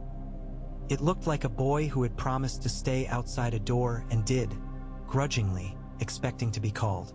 Rowan's house had been two once. The bones of the other lay to the side, gray and disarticulated, doorstone flat and useful now for splitting kindling. The house that remained made itself lower in winter. The thatch came down like a brows over eyes, and the door hung blankets behind itself as if a door should be ashamed to be only wood. Rowan lifted the latch with her stick. She had learned to do everything with that stick, not out of need but efficiency, and ushered Arya in with a twist of the wrist that younger women would have used to usher dogs. The house smelled like the things you have to keep indoors when there's nothing outside to replace them. Onions braided and dried, and the sharp, sweet rot of apples turned into something else. Will wash too quick in cold water. Smoke that had not found the seam it wanted and had been persuaded back into the room. Rowan put her hand briefly on Arya's shoulder as if to tell the house who had come, then moved toward the hearth that was half the center of the room and all of the heart. Eggs, Rowan said, and pointed at a crooked shelf. You spoil them if you blow on them with a mouth like a dragon. You turn them from food to prayer. Take 2. Not the light ones, heavy ones. They are for eating. Arya took 2, the weight cool and honest in her palm. She held them up and Rowan nodded. I know a man down valley, the old woman said as she stoked the fire, arranging the coals with the side of her stick so she would not bend. He said he saw a dragon when he was a boy. He was a liar. That was in the old days when the things in songs crept out at dusk to drink from the river in case a god looked down. Men lie in that direction because it explains their stupidity. He came here last year at harvest to see if I'd give him apples for the telling of it. I told him I'd give him a kick for the lie and to carry the lie down and trade it for barley with someone else. Arya cracked 1 egg carefully alone. Gee its middle with her thumbnail and let the thick gold of it slide into the pot Rowan proffered. There are dragons now, she said. There is a dragon now, Rowan said. 2 isn't a number we have seen. 3 would be a story. 1 is a thing that can burn a house and ruin a great deal of liars' years. She looked at Arya then, not unkind. You know what you've done. Yes, Arya said. You'll have to do it better next time. Rowan did not explain. She didn't need to. Arya set her jaw and watched the pot. The thickening egg took a faint simmer, steam smelling faintly of coal and the fat from some previous meal. A dog tapped its nails on the packed earth near the door, then curled into itself and gave the world its back. It had a white blaze on its neck and a black smudge over 1 eye. When the egg had set, Rowan tipped it into a cup and handed Arya a spoon that had worn down into an asymmetrical shape, as if every mouth had taken a bite out of the spoon as well as the food. Arya ate, and the warmth went down into her stomach and set a small, steady fire there that was kinder than the other sort. People will come, Rowan said, from the river, from the fork. Men who serve men who will be angry. Men who are angry because they can be. Men who are hungry. They will carry someone else's fear and make it their own. They will ask me what I saw.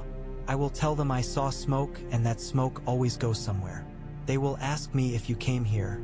I will tell them I saw a girl and I see many girls. And I will tell them I cannot say for certain if I saw you. If they tell me they'll cut my ear off for pretending not to see, I'll tell them that at my age ears are mostly decoration anyway. If they tell me they will burn my house, I'll tell them they should have been more careful with theirs. If they try to do it, I will put the dog out and let him run to one of my grandchildren's doors to say the world is not kind.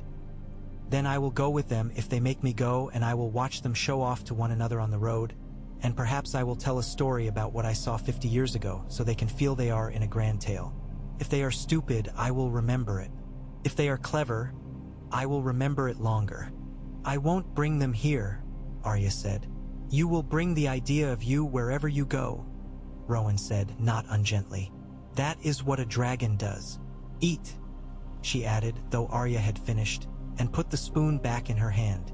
When she left, the old woman stood in the door with her stick tucked under her arm and lifted her chin at the sky. A name can be a boat, she said into the brightness, not to Arya, but to the day. Or a millstone. A clever girl will learn when to drown one and row the other. Go on. Arya crossed the slope again in a long curve, careful as if they had been watching her steps with wires and pulleys. Sable uncurled with relief so obvious she laughed aloud. It had frosted the juniper with a breath and melted its own frost with a second. Resin stung her nose. She softened a palm along the edge of a scale where dirt had stuck and flaked it free with a thumb. Sable stood under that, grooming the way a cat will allow a child to scratch its head, as long as both remember who is making the allowance. They flew an hour and then another, hugging the folds of land to keep themselves within the cover the earth offered those who did not wish to be a mark. Twice they saw men on the moor with staffs, crows riding their shoulders or their thoughts. Once they saw 3 horses, 1 riderless, the 2 with running west with their bits drumming. Arya thought of Edmure Tully and then did not again. The road the horses followed was a line made by feet that had been angry and hopeful and tired and then just habit. When she chose to sleep that night, she chose a cut in the hillside where frost lingered. Sable did not like it, tossing its head the way a boy tosses when asked to do a tedious task and being told it will make him stronger. "If you want the warmth," she said, pointing with her chin at the 2 white boulders which leaned into each other slightly, making a kind of mouth, "sleep in there. If you want to be angry with me, sleep here in the open." Sable thrust its head between the boulders and pulled it out again, amused. It made a sound that was almost a bleat. It chose the space halfway, sulk and comfort at once. Arya set snares along the rabbit runs by the brambles, mindful of the wind, of how her scent would hold in twigs.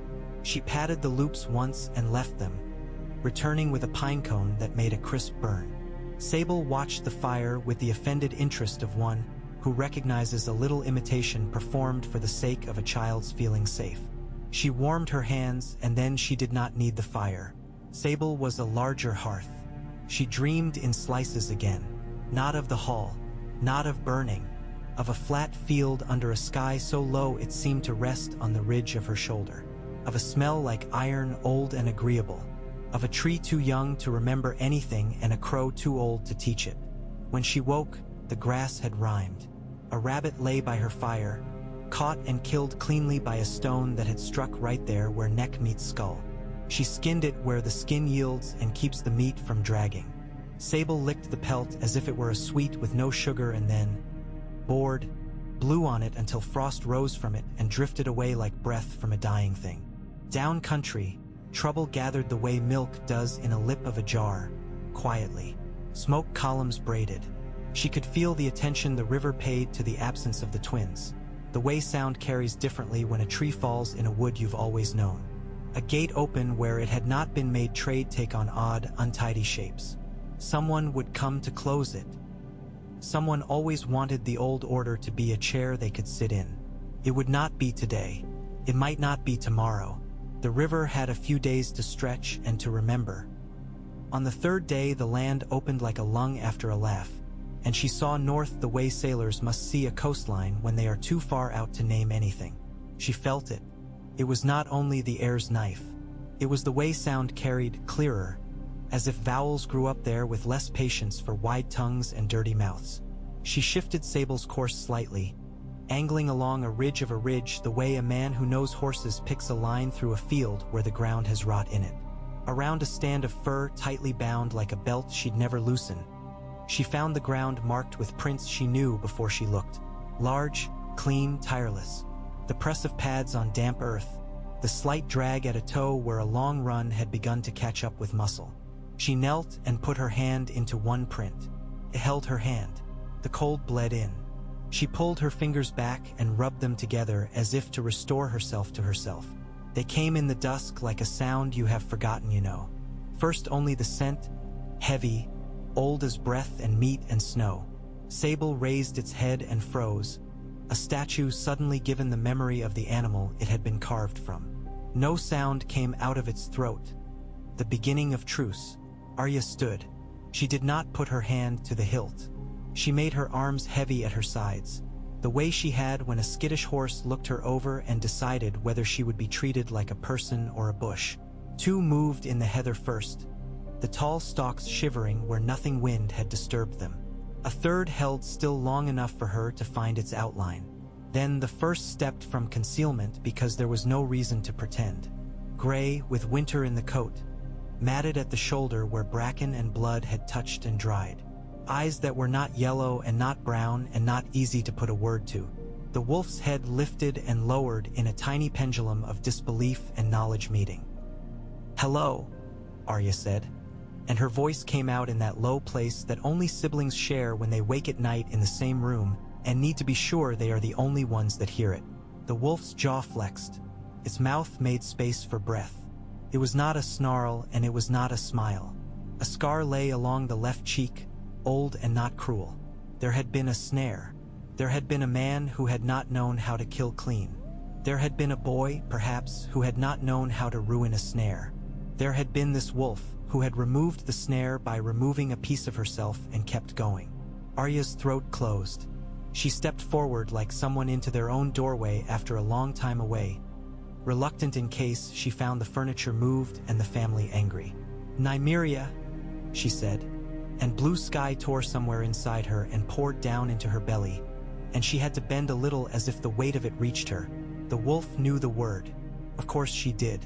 Names are hooks. They embed. They never tear out without blood. Nymeria watched her the way she had watched the line of a banked fire once beneath a sky full of smoke. The head came up. There were 4 other shapes. They were large, one larger than the rest, and the big one carried itself as if it had never given over anything to anything but time. "Don't," Arya told Sable without turning her head. Sable didn't.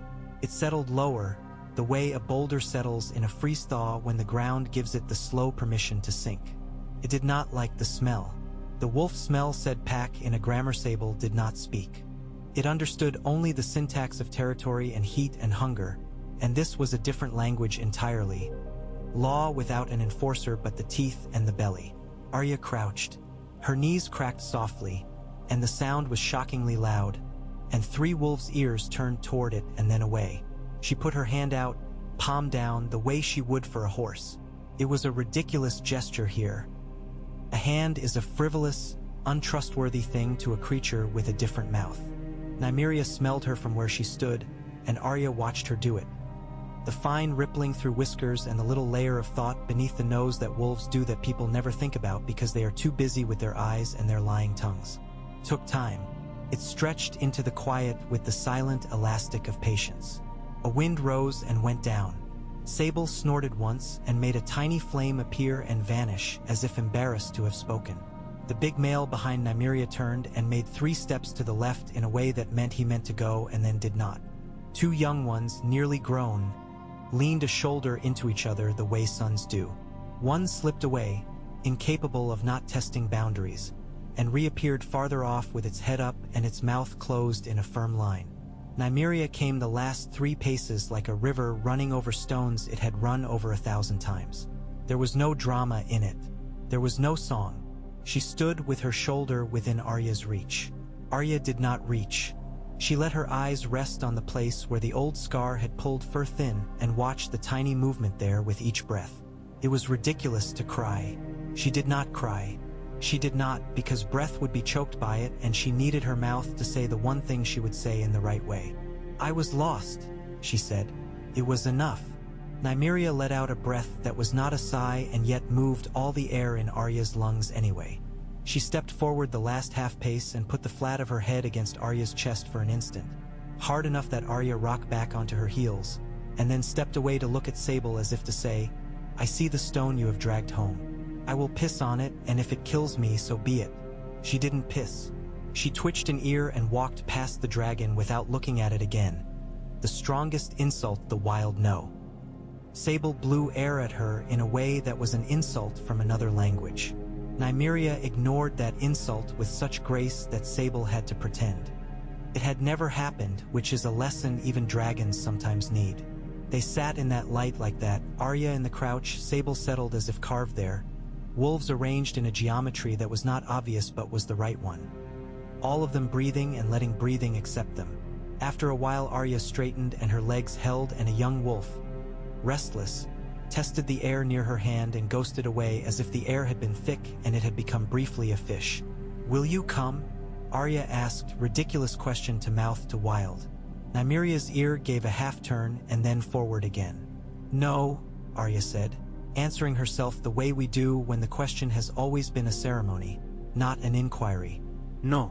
But will you let me walk a while with you?" It was enough to move with them as evening spread like a shawl someone had forgotten to pick off the back of their chair. The wolves loped a while, then slowed, diners at a meal with nothing to prove to one another. Nymeria moved as if she had always known the weight of her body and never questioned whether it was the right weight. They showed Arya a notch where a stag had cut his antlers against ash bark and left resin and the ghost of blood. They showed her a place where the wind hit a rock and split into two currents, and the birds always made use of those. They showed her a pool where frogs had already pushed their slick packages into the weeds like little wet knots, hopeful. They showed her the line where snow lay briefly in the shadow of a wall of turf after the last thaw, a long blush white against earth and then gone. At dark, Nymeria peeled off like a thought that remembers itself and must be held in the place it belongs. The others followed, one by one, the way good soldiers follow and bad ones do not, with neither apology nor flourish. Arya stood until the last set of ears had vanished behind the heather. She did not call. She did not whistle. She stood and let the cold make its slow claim. She and Sable slept that night in the lee of a rock that knew winter's hand too well to offer more shelter than it could afford. Sable curled around the lower half of her body and set a limit to cold that her upper half argued out with the air. She dreamed of running without shoes, feet tough and honest, and of tasting blood not in her mouth but in the nose, head down over a kill, and of knowing that a dozen eyes looked where she looked and moved when she moved and stopped when she stopped, and of waking with the taste of fur in her teeth and a fresh hunger that didn't belong to a human belly. She woke with the sun tangled in brush near the ridge. Sable lay with one eye open and one closed and its tail over its own nose like a fox. Everything she wore smelled faintly of burned still. That smell would take months to move into the corners and never leave. She didn't want it to leave. It was part of the language she now spoke. It would tell those with noses who she was even if her face said otherwise. 2 days brought them into places where the world had turned toward north and would not turn back again. Rocks went from gray to gray-blue. Water stiffened its lip at night and broke its teeth at 9 in the morning and then got them back at noon. Men here held their shoulders differently, and women wore their hair in ways the wind agreed with. Once she saw a child set a pail down in such a way that the pail would not later roll into the stream, and knew that child's father had been dead 3 years and the child had learned the angle themselves. News traveled more slowly than the sky. A woman knitting at a door asked without looking up, "Is it true?"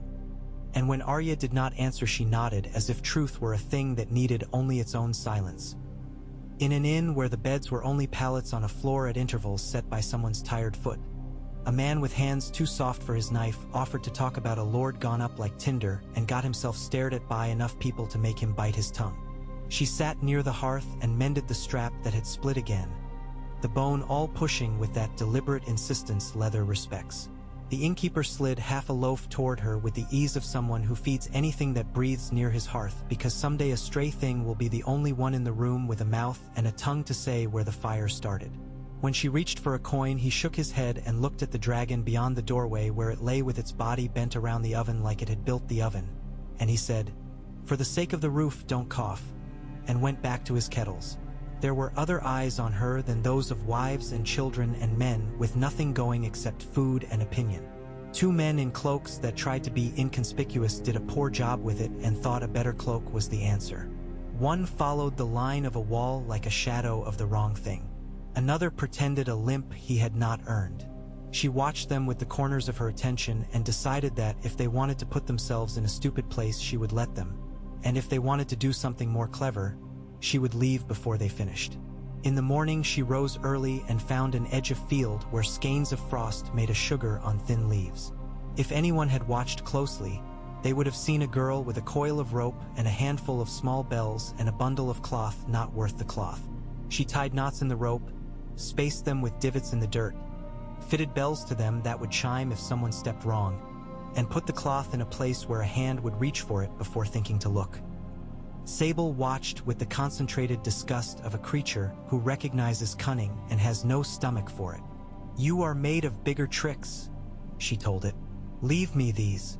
Before noon, one of the cloaked men stepped on the bell. It chimed a sweet, ridiculous little note as if a saint had been born in hay. He froze, then did not. He took the cloth because people take what is set out for them and turned in time to see a dragon uncoil behind a juniper bush in a way that juniper bushes had never imagined. He urinated in a steady stream that didn't drop even when his mind told him to stop. Sable, to its own quiet amusement, did not singe him. Arya watched the man discover the limit of himself and then stumble away and tell no one what he had found because he would rather keep a secret than look foolish. The other cloaked man had better sense. He went a different way, choosing to carry no story home. She kept moving. Steadiness had become a practice, not merely the absence of change. She slept at the bottom of gullies and in the angles of walls, and once in a cart when she had paid the man with a lesson in how to fix his wheels wobble rather than coin. He had looked at Sable and then at her and said, "No one will believe this," and she had shrugged and helped him tie a new binding anyway. When his daughter peered from behind him, hair in two braids like lengths of dark rope, Arya gave the girl a needle threaded already, and the girl took it and set her mouth as if teeth were something to be used on thread.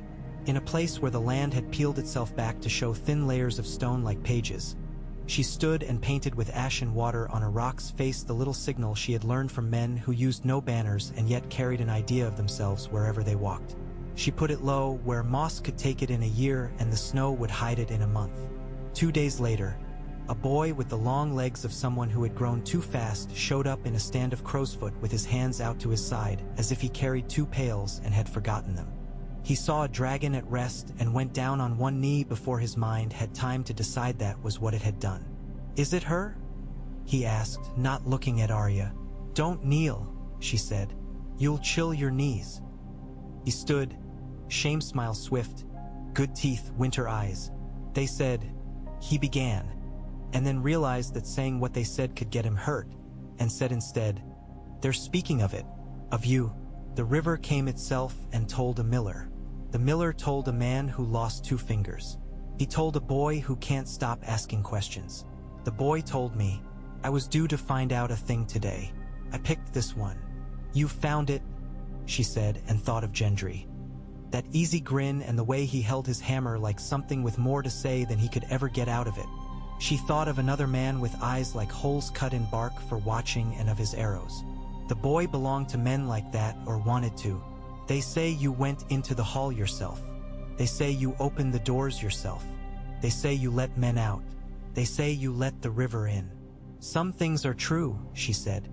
He looked over her shoulder at Sable again, a little as one might look at a hill. "They want to talk to you," he said.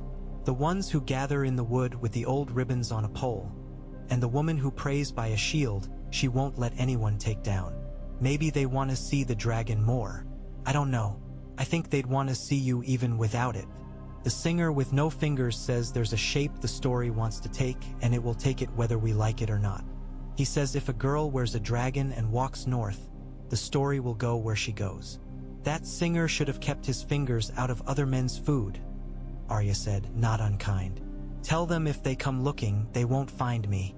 If they don't come looking, they will. It is the shape of the story. Sometimes you have to throw it off a cliff to make it climb the hill you mean." The boy blinked, and the sound of that blink felt like a fish leaving a net. "I don't know what that means," he confessed with relief. "It means if you follow the stream for 2 days and then leave it when it curves around a bald hill and take the sheep path, you'll see what you need to see. If you bring anyone, you'll miss it." "I'll follow alone," he said, and meant it, and ran, long legs learning to use themselves.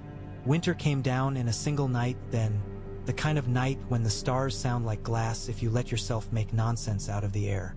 The ground went rigid. Sable's breath made crisp holes in the moonlit cold. Arya wrapped herself in her cloak and lay close to the creature's side without flinching at the scents that lived there. Metal and hot sand and a sweet, corrupt spice that reminded her of little and a little of everything. In the morning her hair snapped when she bent it, brittle with frost. She crushed it back into a braid with fingers that had gone slow and were made to be quick. In the day's first light, a raven cast a nib of ink on the snow, then another, writing messages to a god who either does not read or does not write back. Villages shifted the way people shift on a bench when someone else sits down. Some pulled inward, all head and no hand. Some put an extra bowl on the table because they could not help themselves.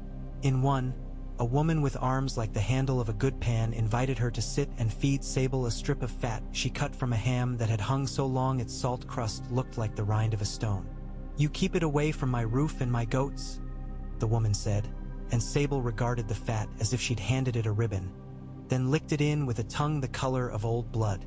The woman's youngest child, a boy with a cough, put his cheek against Arya's sleeve and left there a damp patch that dried slow in the cold. He smelled like wool. It was a better smell than the other.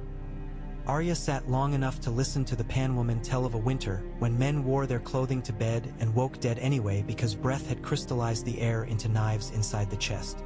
"Don't sleep too warm," the woman told her, "or you'll wake with your blood surprised and your feet stupid." They crossed a river with no name, shallow and treacherous as gossip, and then they came upon a house set back from the road in such a way that it had never wanted to be seen by those who did not need to see it. Smoke made a thin column above.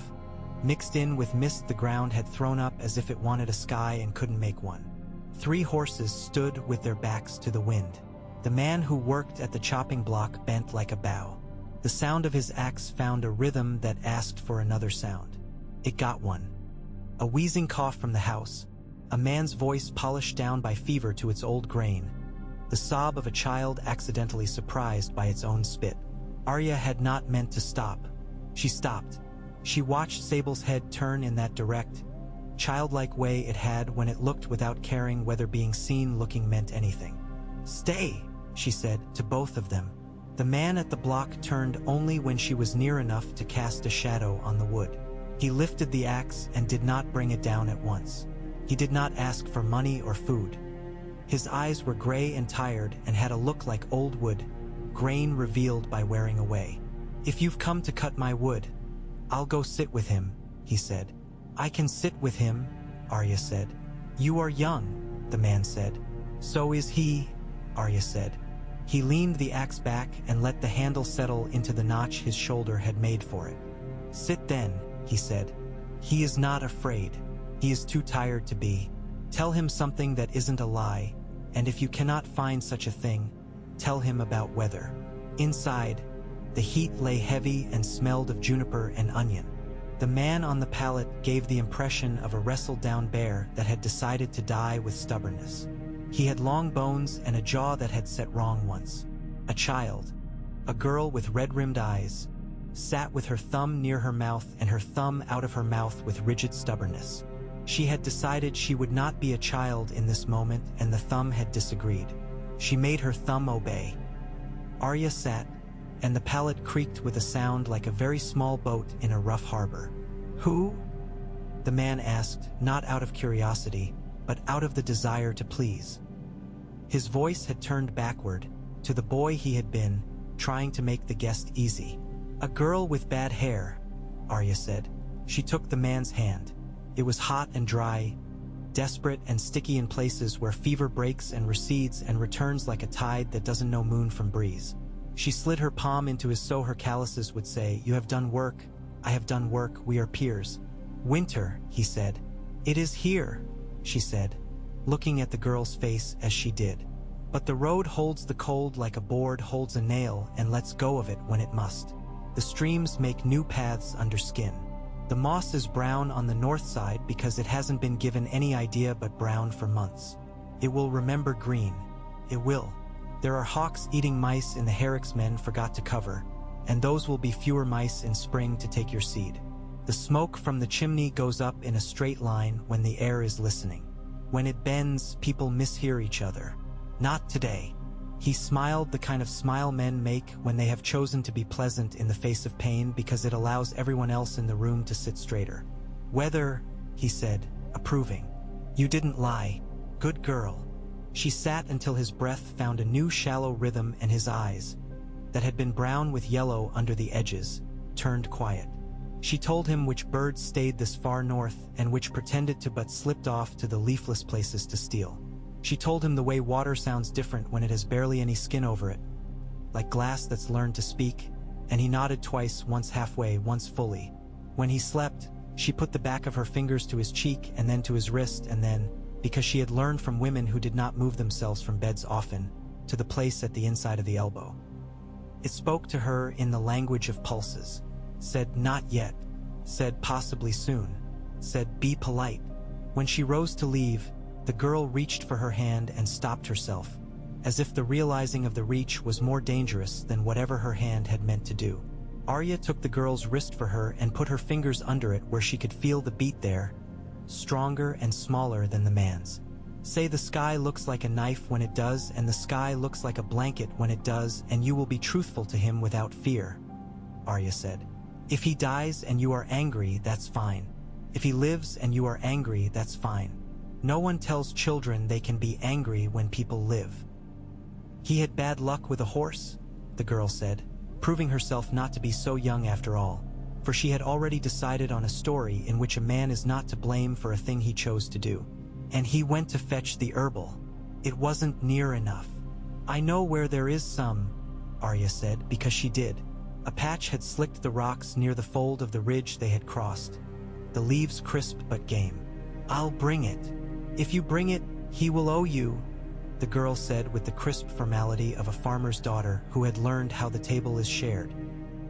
He can owe a story for it when he's well, Arya said, and the girl discounted that as foolish and also felt relief. In the ridge shadow, she picked the herb with respect. 2 handfuls, wetted with meltwater, wrapped in the less dirty corner of the cloth she kept for that purpose. Sable waited with its eyes closed and its nostrils open. When she returned, the man slept and the girl wrestled with a saucepan thick with a syrup she had already burned once and decided to fix anyway.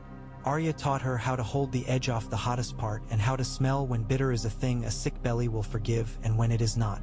Later, outside, the man at the block put down his axe and said, not softly, "Thank you."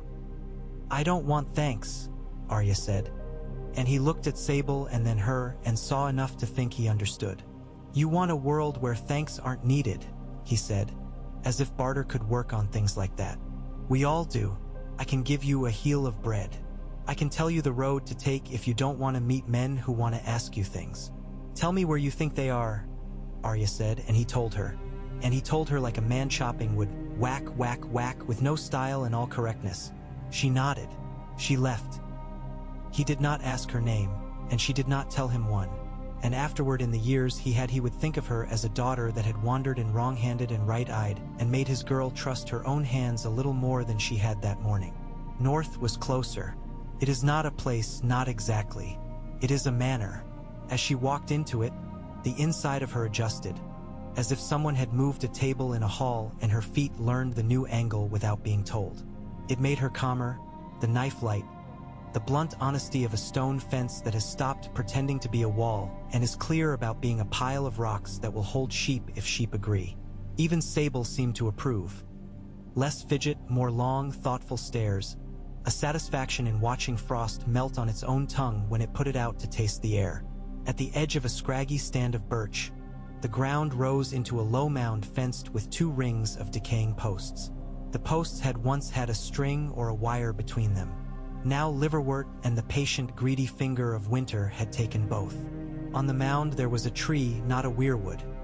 A thorn, old enough to have grown into a little hunchback. Men had left tokens in it, faded scraps and twisted straw shapes, the kind that comfort the already comforted. She would have passed without looking a second time if not for the thing hung higher than any other token, the small, knuckled skull of a goat. It was new. The white had not yet yellowed into the winter's color. Beneath it, in snow packed from the press of someone kneeling to tie the writing there, were words marked with a stick's point, careful and plain, the hand of someone taught young and wanting to do things correctly. She read, and the letters made a small, serious sound in her head.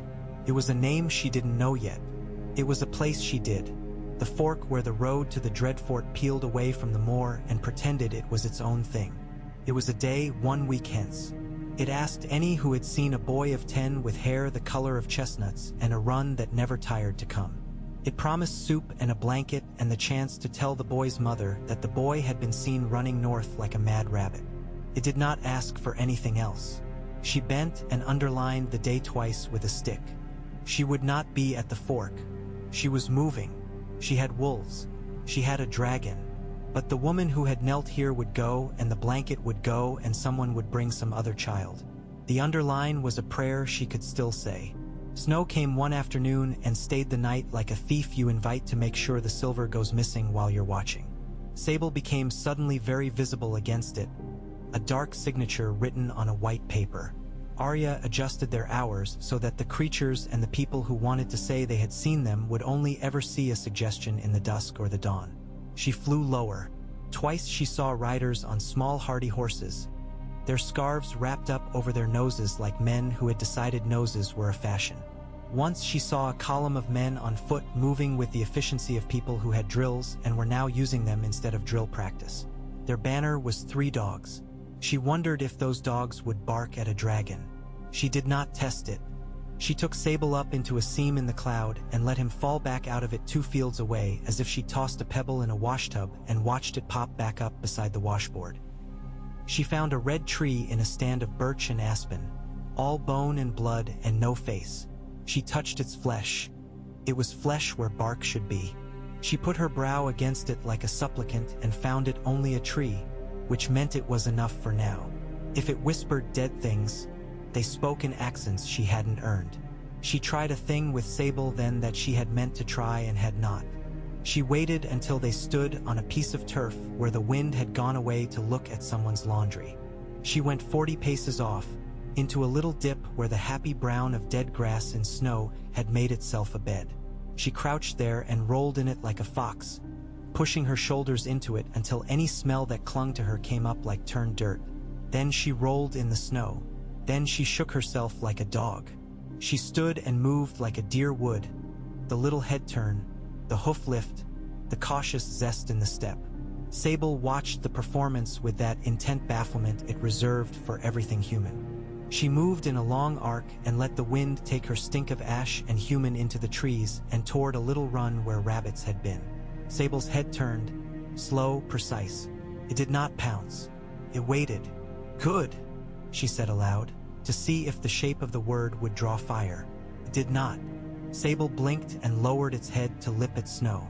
Trust is not taught to dragons. It is made and then you make it again the next day. Everything these days reminded her of everything else.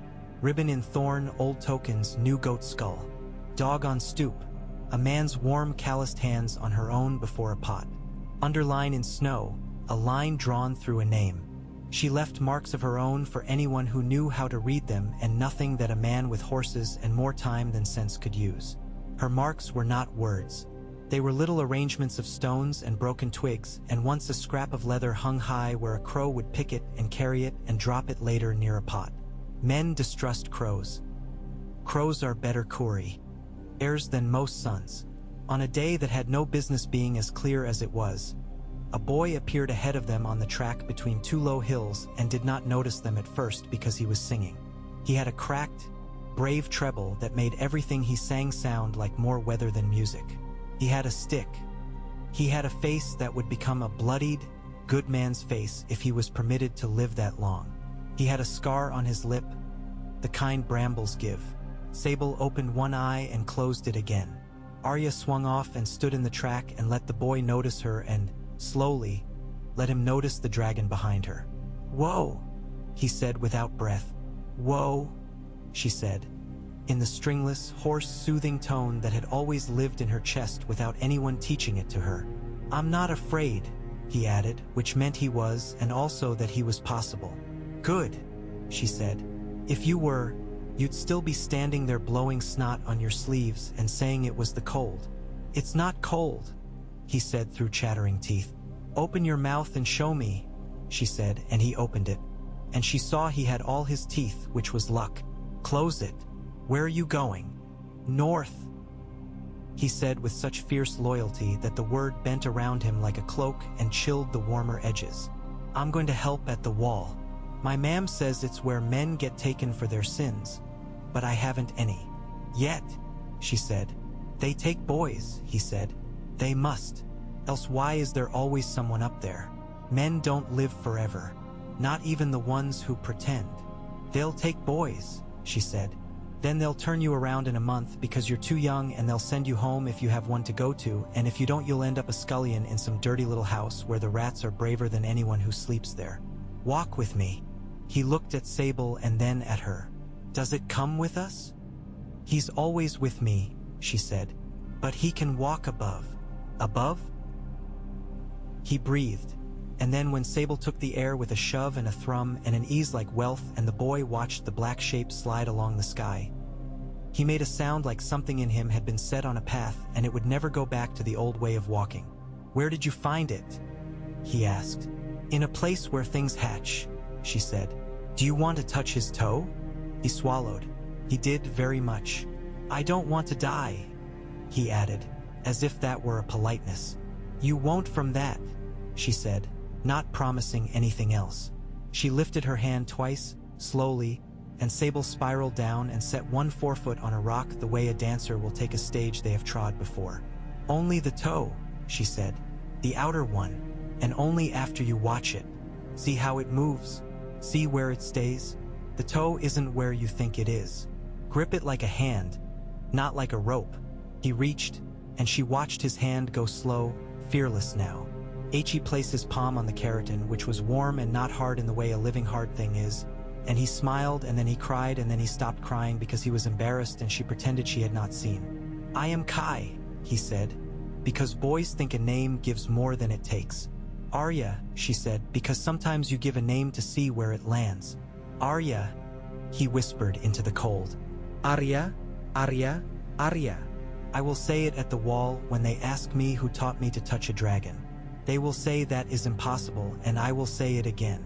They will call me a liar, and I will say there are worse things to be. The worst thing is to be a liar and not know it," she said. "There's worse," he said, surprising her.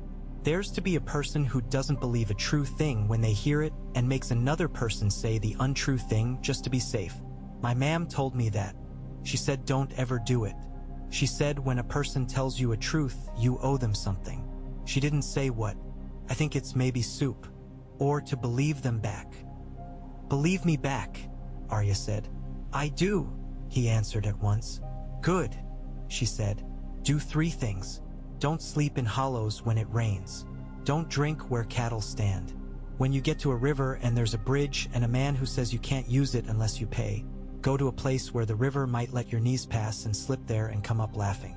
Don't let the man who owns the bridge teach you the shape of your life."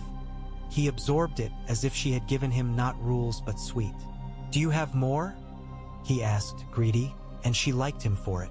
She liked him enough to be stingy. "One at a time," she said, "else you choke." He nodded solemnly. Then he did something very brave and very stupid and so necessary it could not be taught. He lifted his hand and touched her sleeve lightly at her elbow. "You did a thing at a river," he said in a whisper, not because he meant keep it quiet, but because he was being held by his own voice. "They say." "I know what they say," she said. "Was it hard?" he asked, and his mouth went into a careful shape around the word, as if hard were a small creature that could bite. "It was heavy," she said. "Heaviness you can put down. Hardness sometimes breaks you." He nodded like a person who would not understand for years and would carry the question until he did. Then he took his stick and he put the end of it into the snow and he drew a line. He started to make it straight. He let it go a little crooked. He put a dot on one end. "That's me," he said. "All right." She knelt and put a second dot 2 inches up the line he'd drawn, off it a little. "Here." "Where?" he asked, a boy again, hungry. "That's where a woman will give you soup when you have stopped believing soup exists," she said. "She will have hair like straw that mice stay away from, for no reason. She will tell you a story about a cat and how it kept her alive twice. You will ask the cat's name and she will get angry and say names are for fools. You will say sorry, and she will soften. She will give you a better blanket than she should. She will use a bad word about the wall and then she will give you the blanket anyway. You will bring it home one day, but not the first year." It was a lie in shape, possibly, but true in spirit. Kai breathed like a bellows being worked. "All right," he said. "I will tell her a truth to pay for it. I'll tell her I saw a dragon." "Don't," Arya said, automatic, then caught herself and let the boy keep his onions and his truth as he wanted. "Tell her what you like, but sleep away from trees that crack in frost. It's loud. It will break your breath." He went with the quickness of someone who never sits long once he has decision in his shoes. He turned twice to look back, and each time she lifted her hand and then let it drop instead of waving. It felt important, suddenly, that she not wave, as if waving said goodbye where the right word was go. In a day and then another day, the land and the sky did their north work, and Arya did hers. She trained Sable a little, played with danger as if it were a boy with a sore tooth and she could keep him from worrying the sore. She came into a town so small that it made no more mark on the land than a seed lodged under a fingernail. She bought a new awl from a man with a slow grin and a way with iron that had not been trained by anyone else. He asked her for no coin, only the chance to look long at Sable's edge, where scale met membrane, where the body made clever decisions about how to be two things at once. She let him. He made a small sound in his throat and brought his hand near and did not touch. "I will never make anything so good," he whispered, and then he went back to tempering a hinge with the usual humility of metal. She left a coin anyway. A girl who had learned to pick locks and now made them stronger needs a hingesmith who keeps his own counsel.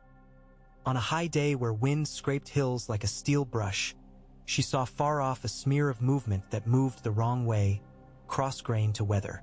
It was a long, dark ribbon of men, too regular to be anything but army. She counted ranks like notes, phalanxes of need, companies of pride, small vanguard of fools. She shifted the tilt of Sable's wing with her knees and took them into cloud. She did not need to be seen by a man who would tell a man who would tell a man. There would be time for that. There would be a place. She wanted a hill to choose it on. In the gloaming that night, she came upon a circle of stones sunk into a bald crest. They made no effort to be impressive, and by that were. She led Sable into their lee and felt the sense stones have of being pleased to be a wall. She sat a while. She put her ear to one and listened for any of the dead who might be silly enough to talk. They did not. She told the stone instead a thing she had not said aloud in longer than she knew. The names of her family, not as a list, but as if she were calling them to a table and putting a loaf in the center and a knife on a cloth and telling them there was enough to go around.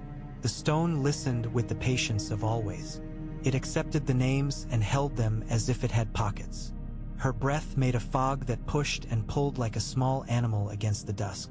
Sable's breath made a fog that was more than the air knew what to do with. "If I had a better mind," she said to the stone, half smiling, "I would make a tally of my kindnesses, because men keep tallies of their cruelties already. If I carry mine, I won't be carried by theirs. I will put a stone for each and make a wall of them and put my back to it when needed." The stone did not answer. The wind took the fog and put it down farther off. Somewhere a fox barked in the abrupt, startling way they have when they wish you to go to your own business at once. Somewhere, a man wept without shame because winter had made a memory of his wife and he could not yet make a good use of the memory. Somewhere, a child stoned a crow and missed and grinned anyway because crows were quick and it was good to be made quick by failure. She slept with the tip of her nose cold and the backs of her ears hot. She woke to Sable pushing his nose into the space between her shoulder and her cheek in a gesture that was either possessive or map-making. She laughed, and the sound hopped away over the stones and down the hill like a rabbit that wasn't there. In the morning, a man in a fur hat that had more animal to it than fur stood with his hands open at the edge of the stones as if they'd grown out of him. He had eyes like lake water, flat, gray, enormous when still, dangerous in wind. He had walked a long way, not because he had decided to, but because something that wasn't him had pulled his feet. He stood and looked at Sable, and Sable looked back, and in that square of air words would have been vulgar. "I brought you the old banner," the man said finally, and from his bag he brought out a faded cloth, green once, with a sigil that had been red and was now the color of meat juice in water. "I don't fly," Arya said. "Neither do I," the man answered. "It's just a cloth. It was my father's. He kept it under his bed because there'd been a time when it meant men came to burn the bed if you had it. I'd like it to either burn all the way or mean something again. A dragon will do for both." She took the cloth. It smelled of old oil and mice. She folded it and put it in her pack. "I won't fly it," she said again, not apologizing. "But I won't let a mouse make a nest of it either." "You're a small thing," he said, not condescending. Sounded like awe, but smaller and better. "So are knives," she said, and he smiled with his eyes. My mother said once the world will end in fire and/or ice, he said, making a joke of the conjunction. She said it as if we had a say in which. I see now it's possible to set the end on a leash and tell it sit. It has its own ideas, she said, and they looked at Sable and both became wiser. Instead of a banner, sh. He tied to Sable's harness a strip of cloth the size of 3 fingers. It had no sigil.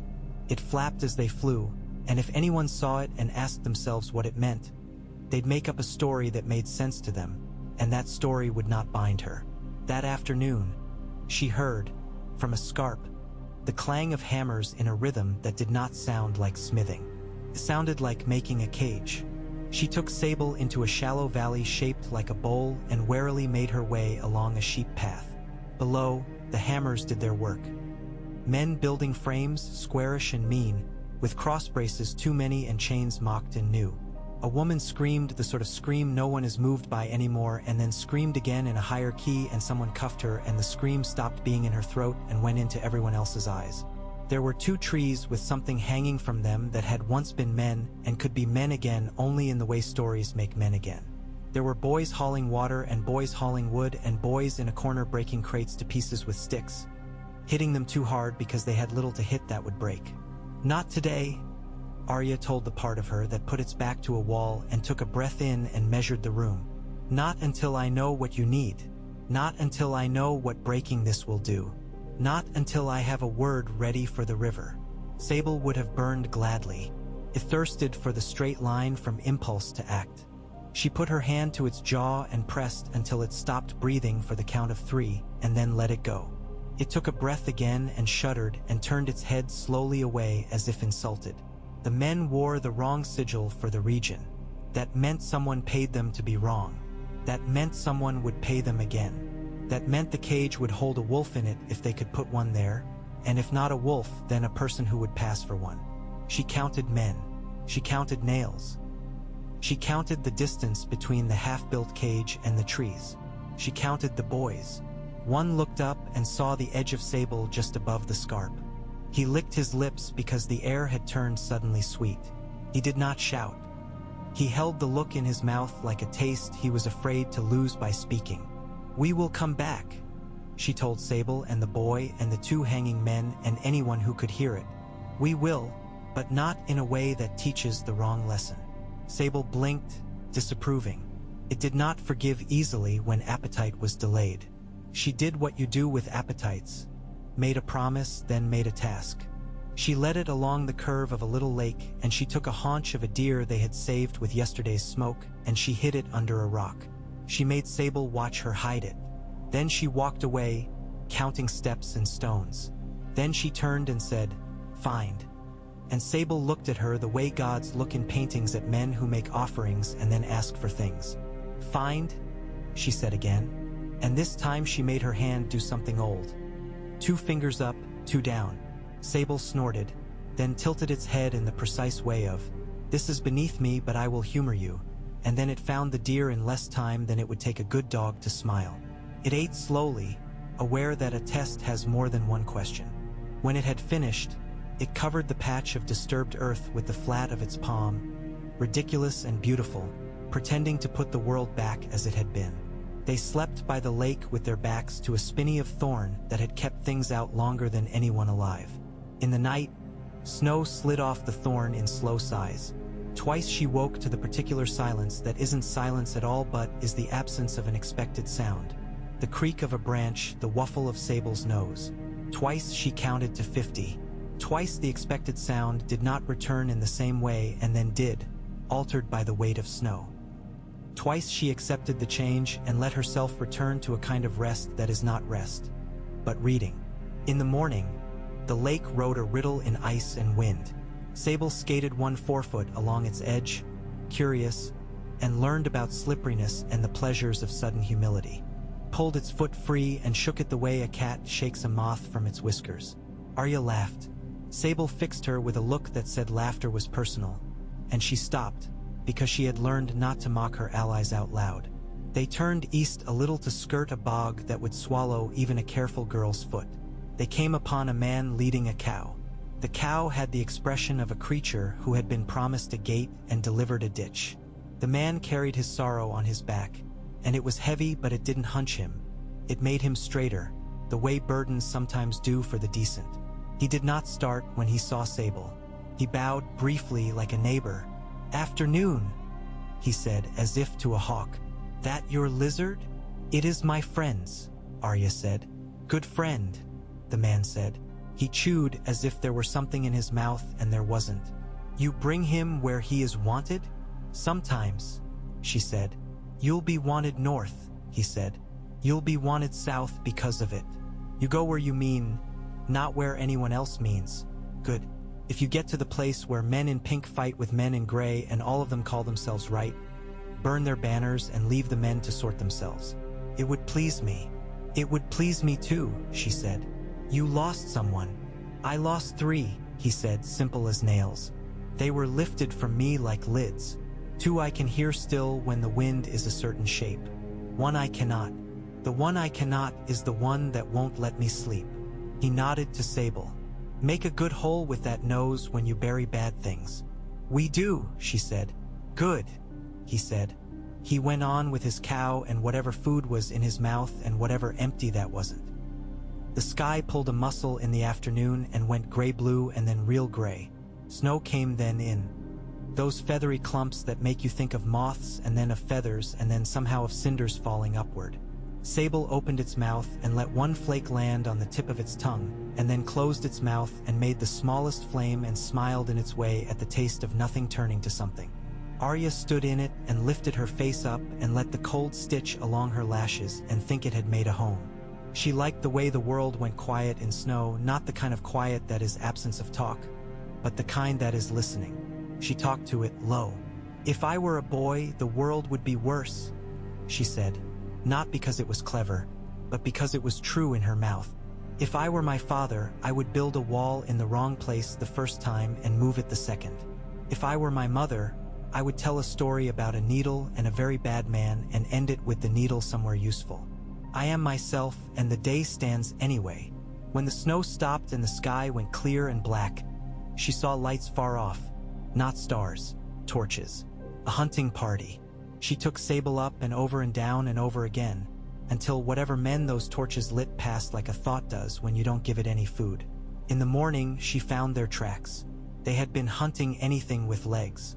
Their dogs had done the nervous trotting thing dogs do when asked to find what isn't there anymore.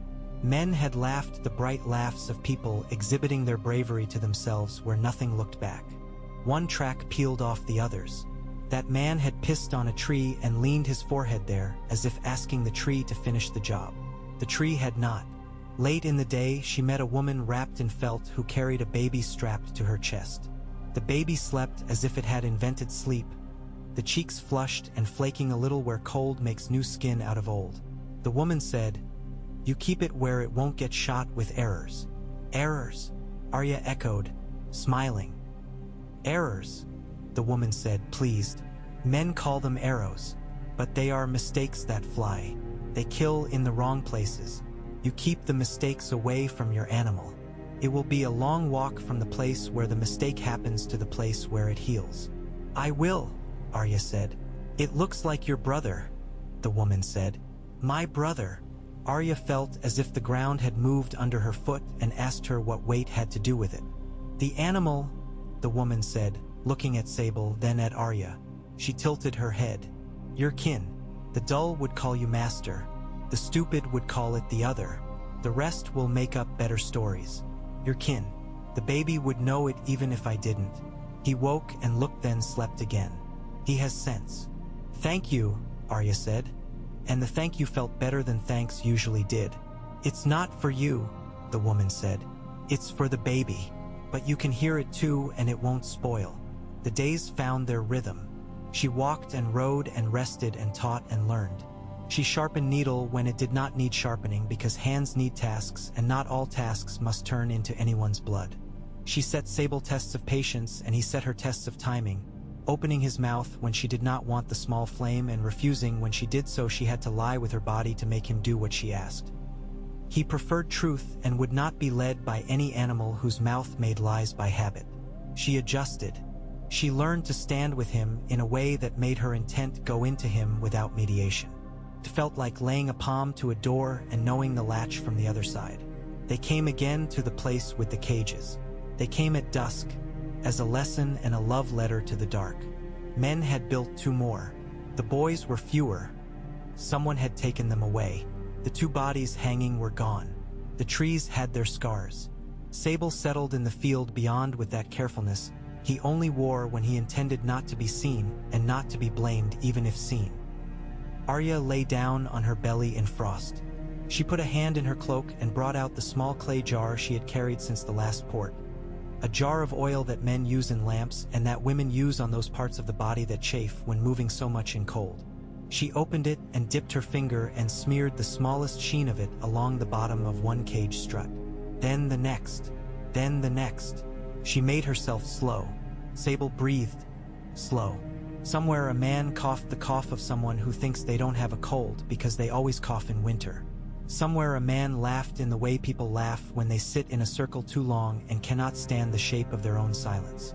She set the jar down. She put her hands flat on the earth. She pressed until the heat of her palms went into the ground. "Now," she said, and did not look back to see if Sable heard, because he had felt her hands. He exhaled not the roaring pour from the hall but a seamstress's line.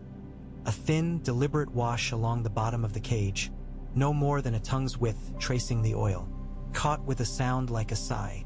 The cage considered its life and then decided to have a different one. The men shouted then and ran toward it and lifted their hands and did everything wrong and everything right.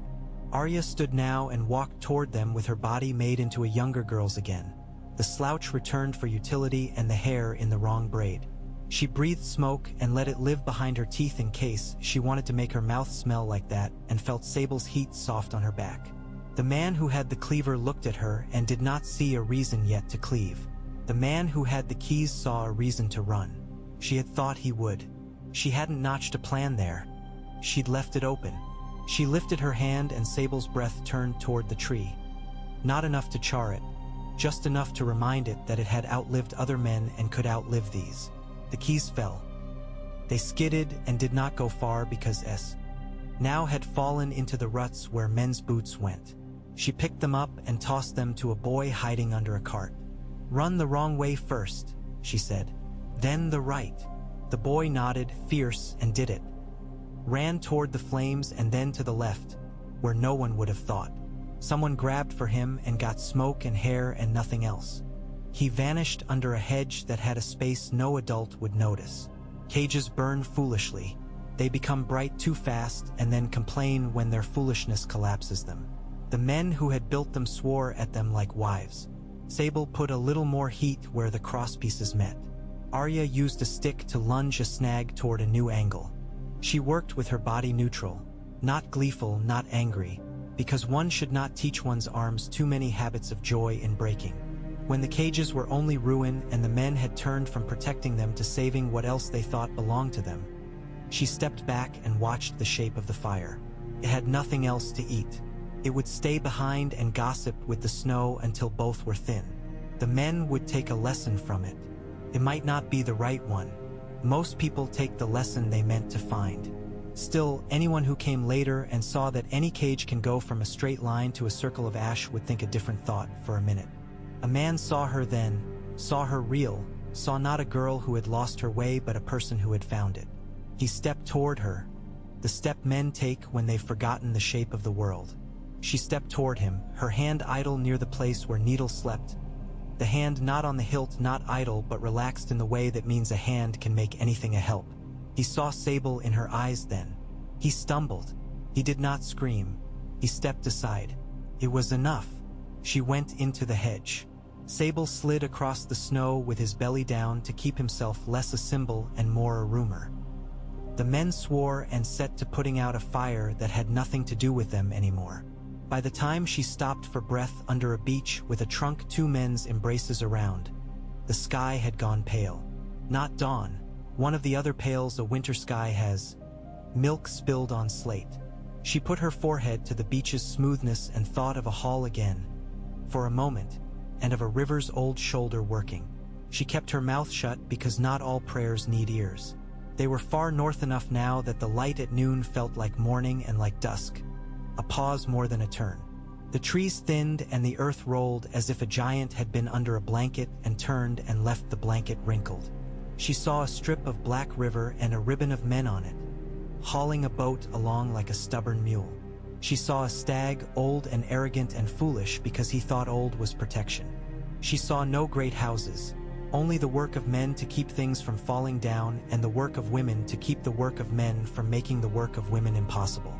Sable tired of the cold in his own way, not sluggish but irritated. He moved with the light step of a creature whose blood is warmer than the air and whose lungs make it warmer with thought. He sought rocks. He basked briefly in even weak sun. He stretched his wings and shook frost from their leading edges with a crackle that set foxes nearer to home and a child in a loft bolt upright with a sense of enormousness. At a crook in a stream where willow wands had grown into a kind of cage, she found a boy fishing with a net he'd made from string and hope. He was thin as the willow and had eyes that had never seen a fire larger than a hearth. Sable's head came up and the boy, seeing not a dragon but a movement, ducked and came up with his net wrapped around his own head. He fought it like a drowning man, and then when he found his way out he laughed in the startled, delighted way boys do when they escape from themselves. "Don't tangle your future like that," Arya told him. "Don't have one," he said with the surety of someone who has never had enough winter. "You have one," she said, "and it's got too much water in it." He considered that, then nodded with comic gravity. "I'll take some out," he agreed. He watched Sable with that first shine of fear turning into something else. "Will it eat me?" "He will if you try to ride him without asking me," she said. "If you ask me, he will still eat you. He eats boys who ask to ride him because those boys are stupid in a way that no amount of fishing will correct." "I won't ask," he said at once, frightened into sense, then added, "Today," because he was a boy and hope is a muscle they cannot help flexing. "Tomorrow will arrive and change your mind about asking," she said. "Use that. Help your mother carry wood without being told." He gaped. "How do you know?" "All boys have mothers who need wood," she said. "All boys need telling. Be surprised and be the one who doesn't." He went upriver after that, shocking fish with laughter. She sat on her heels and watched him a while and thought of John teaching her in a yard where the sun still held the last warmth of a day. The way his mouth curved when he corrected her in that firm, kind way that didn't make her feel smaller, only better. The thought made a place in her throat that felt like a foot on a stair that isn't there. She put her hand to Sable's hide and found the heat again, and it eased. The nights grew longer. Firelight began to look a little more orange, a little more precious. She counted supplies and counted again. She adjusted her expectations of what soup can be when soup is just hot water and you line your stomach with it and lie to it kindly. Lynx came to the edge of the circle where they had dragged deer bones and stared at Sable with an appraisal that would be insulting if Lynx had economy. A crow landed near and hopped sideways 3 times and then directly 10 paces and then sideways again, an old pattern that has kept crows alive longer than men. He found in a hollow a little construction, made by hands 2 winters ago. A lean-to for wind, old boughs gray, a heap of stones, a child's toy, a man carved with no face and 2 hands holding a fish. Someone had been here and had left this behind the way people leave a pair of shoes of a good make and trust that someone with feet will find them. She left 2 needles, not her needle, but needles that had served. She wrapped them in a bit of cloth and tucked them under a stone. She wrote nothing. Names have done enough. On an afternoon when the wind wore the smell of water that had come a long way over rock, she looked up and saw the walls she had carried in her heart like a scar, the lines of the old stones lifted out of snow. She had expected to feel more. She felt only a set of her shoulders she had used all her life and had set aside to survive. They came back. She did not cry. She did not rush. She had learned to stand in doorways and look before putting her foot over the sill. Sable bowed his head. He was thinking of the walls as a cave, as a rock with holes in it, as a place that was not wind. He was thinking of warmth. He was thinking, perhaps, of many places where he could lie his head. She was thinking of none. She could think only of one place, and it was under the earth and lined with the names carved into skin of stone that had once been a living tree. She could smell the cold that comes from under the hill. Smelled like iron kindly. Wolves were near, not Nymeria's pack. She knew the sense of those on her breath now the way men know grain from chaff in a fist. These were fewer, smaller, more fearful. Sable lifted his head and the wolves slipped back, unwilling to test something that did not make sense to their noses. She walked on, each step the measure of a hand on a door. She did not look back to see if Sable followed. He would or he would not, and both were right. At the edge where the snow made its old agreement with stone and entrance, she let herself stop. She let her hand find the curve of rock that had the exact angle of a shoulder of a brother all her life and see if the old skin there remembered her. It did. It was the same, and she had become someone else, and both were true at once. The wind carried up to her ear the murmur of men and women working at work that keeps houses from falling in winter. She heard a hammer. She heard the clink of iron. She heard the girl laugh of a child dropped into snow by an older boy, and then the growl of a woman who did not appreciate play near stoves. She heard a voice that made her heart do something she had not given it permission for. An upward jerk like the surprise when a hook catches, a downward weight like a fish on it. And she did not put a name to it, not yet, not with Sable beside her, breathing and heavy, not with the world altered and not yet done. She stood a long time as the light crawled along the wall. She let herself think of a hall not burning. She let herself think of a table, long, with not enough food and too many knives and none of them used for anything but meat. She let herself think of a face with hair black as a raven and eyes like winter water and a mouth that told truths without needing banners. She told the tree in her, that thorn that wasn't a weirwood, that she had burned one place that needed burning and would not burn this place that never had. She told Sable with a hand on the skull ridge that here he would not blow. He turned his head a fraction and placed it, briefly, against her side. Not a bow, not a yielding, a fact. Good, she said, to everything, the cold, the rock, the dragon, the dog bark far down the wall, the smoke, the cut of the wind that made her eyes water without making her weak, the ghosts in the earth that did not put their hands up from the stones. Good.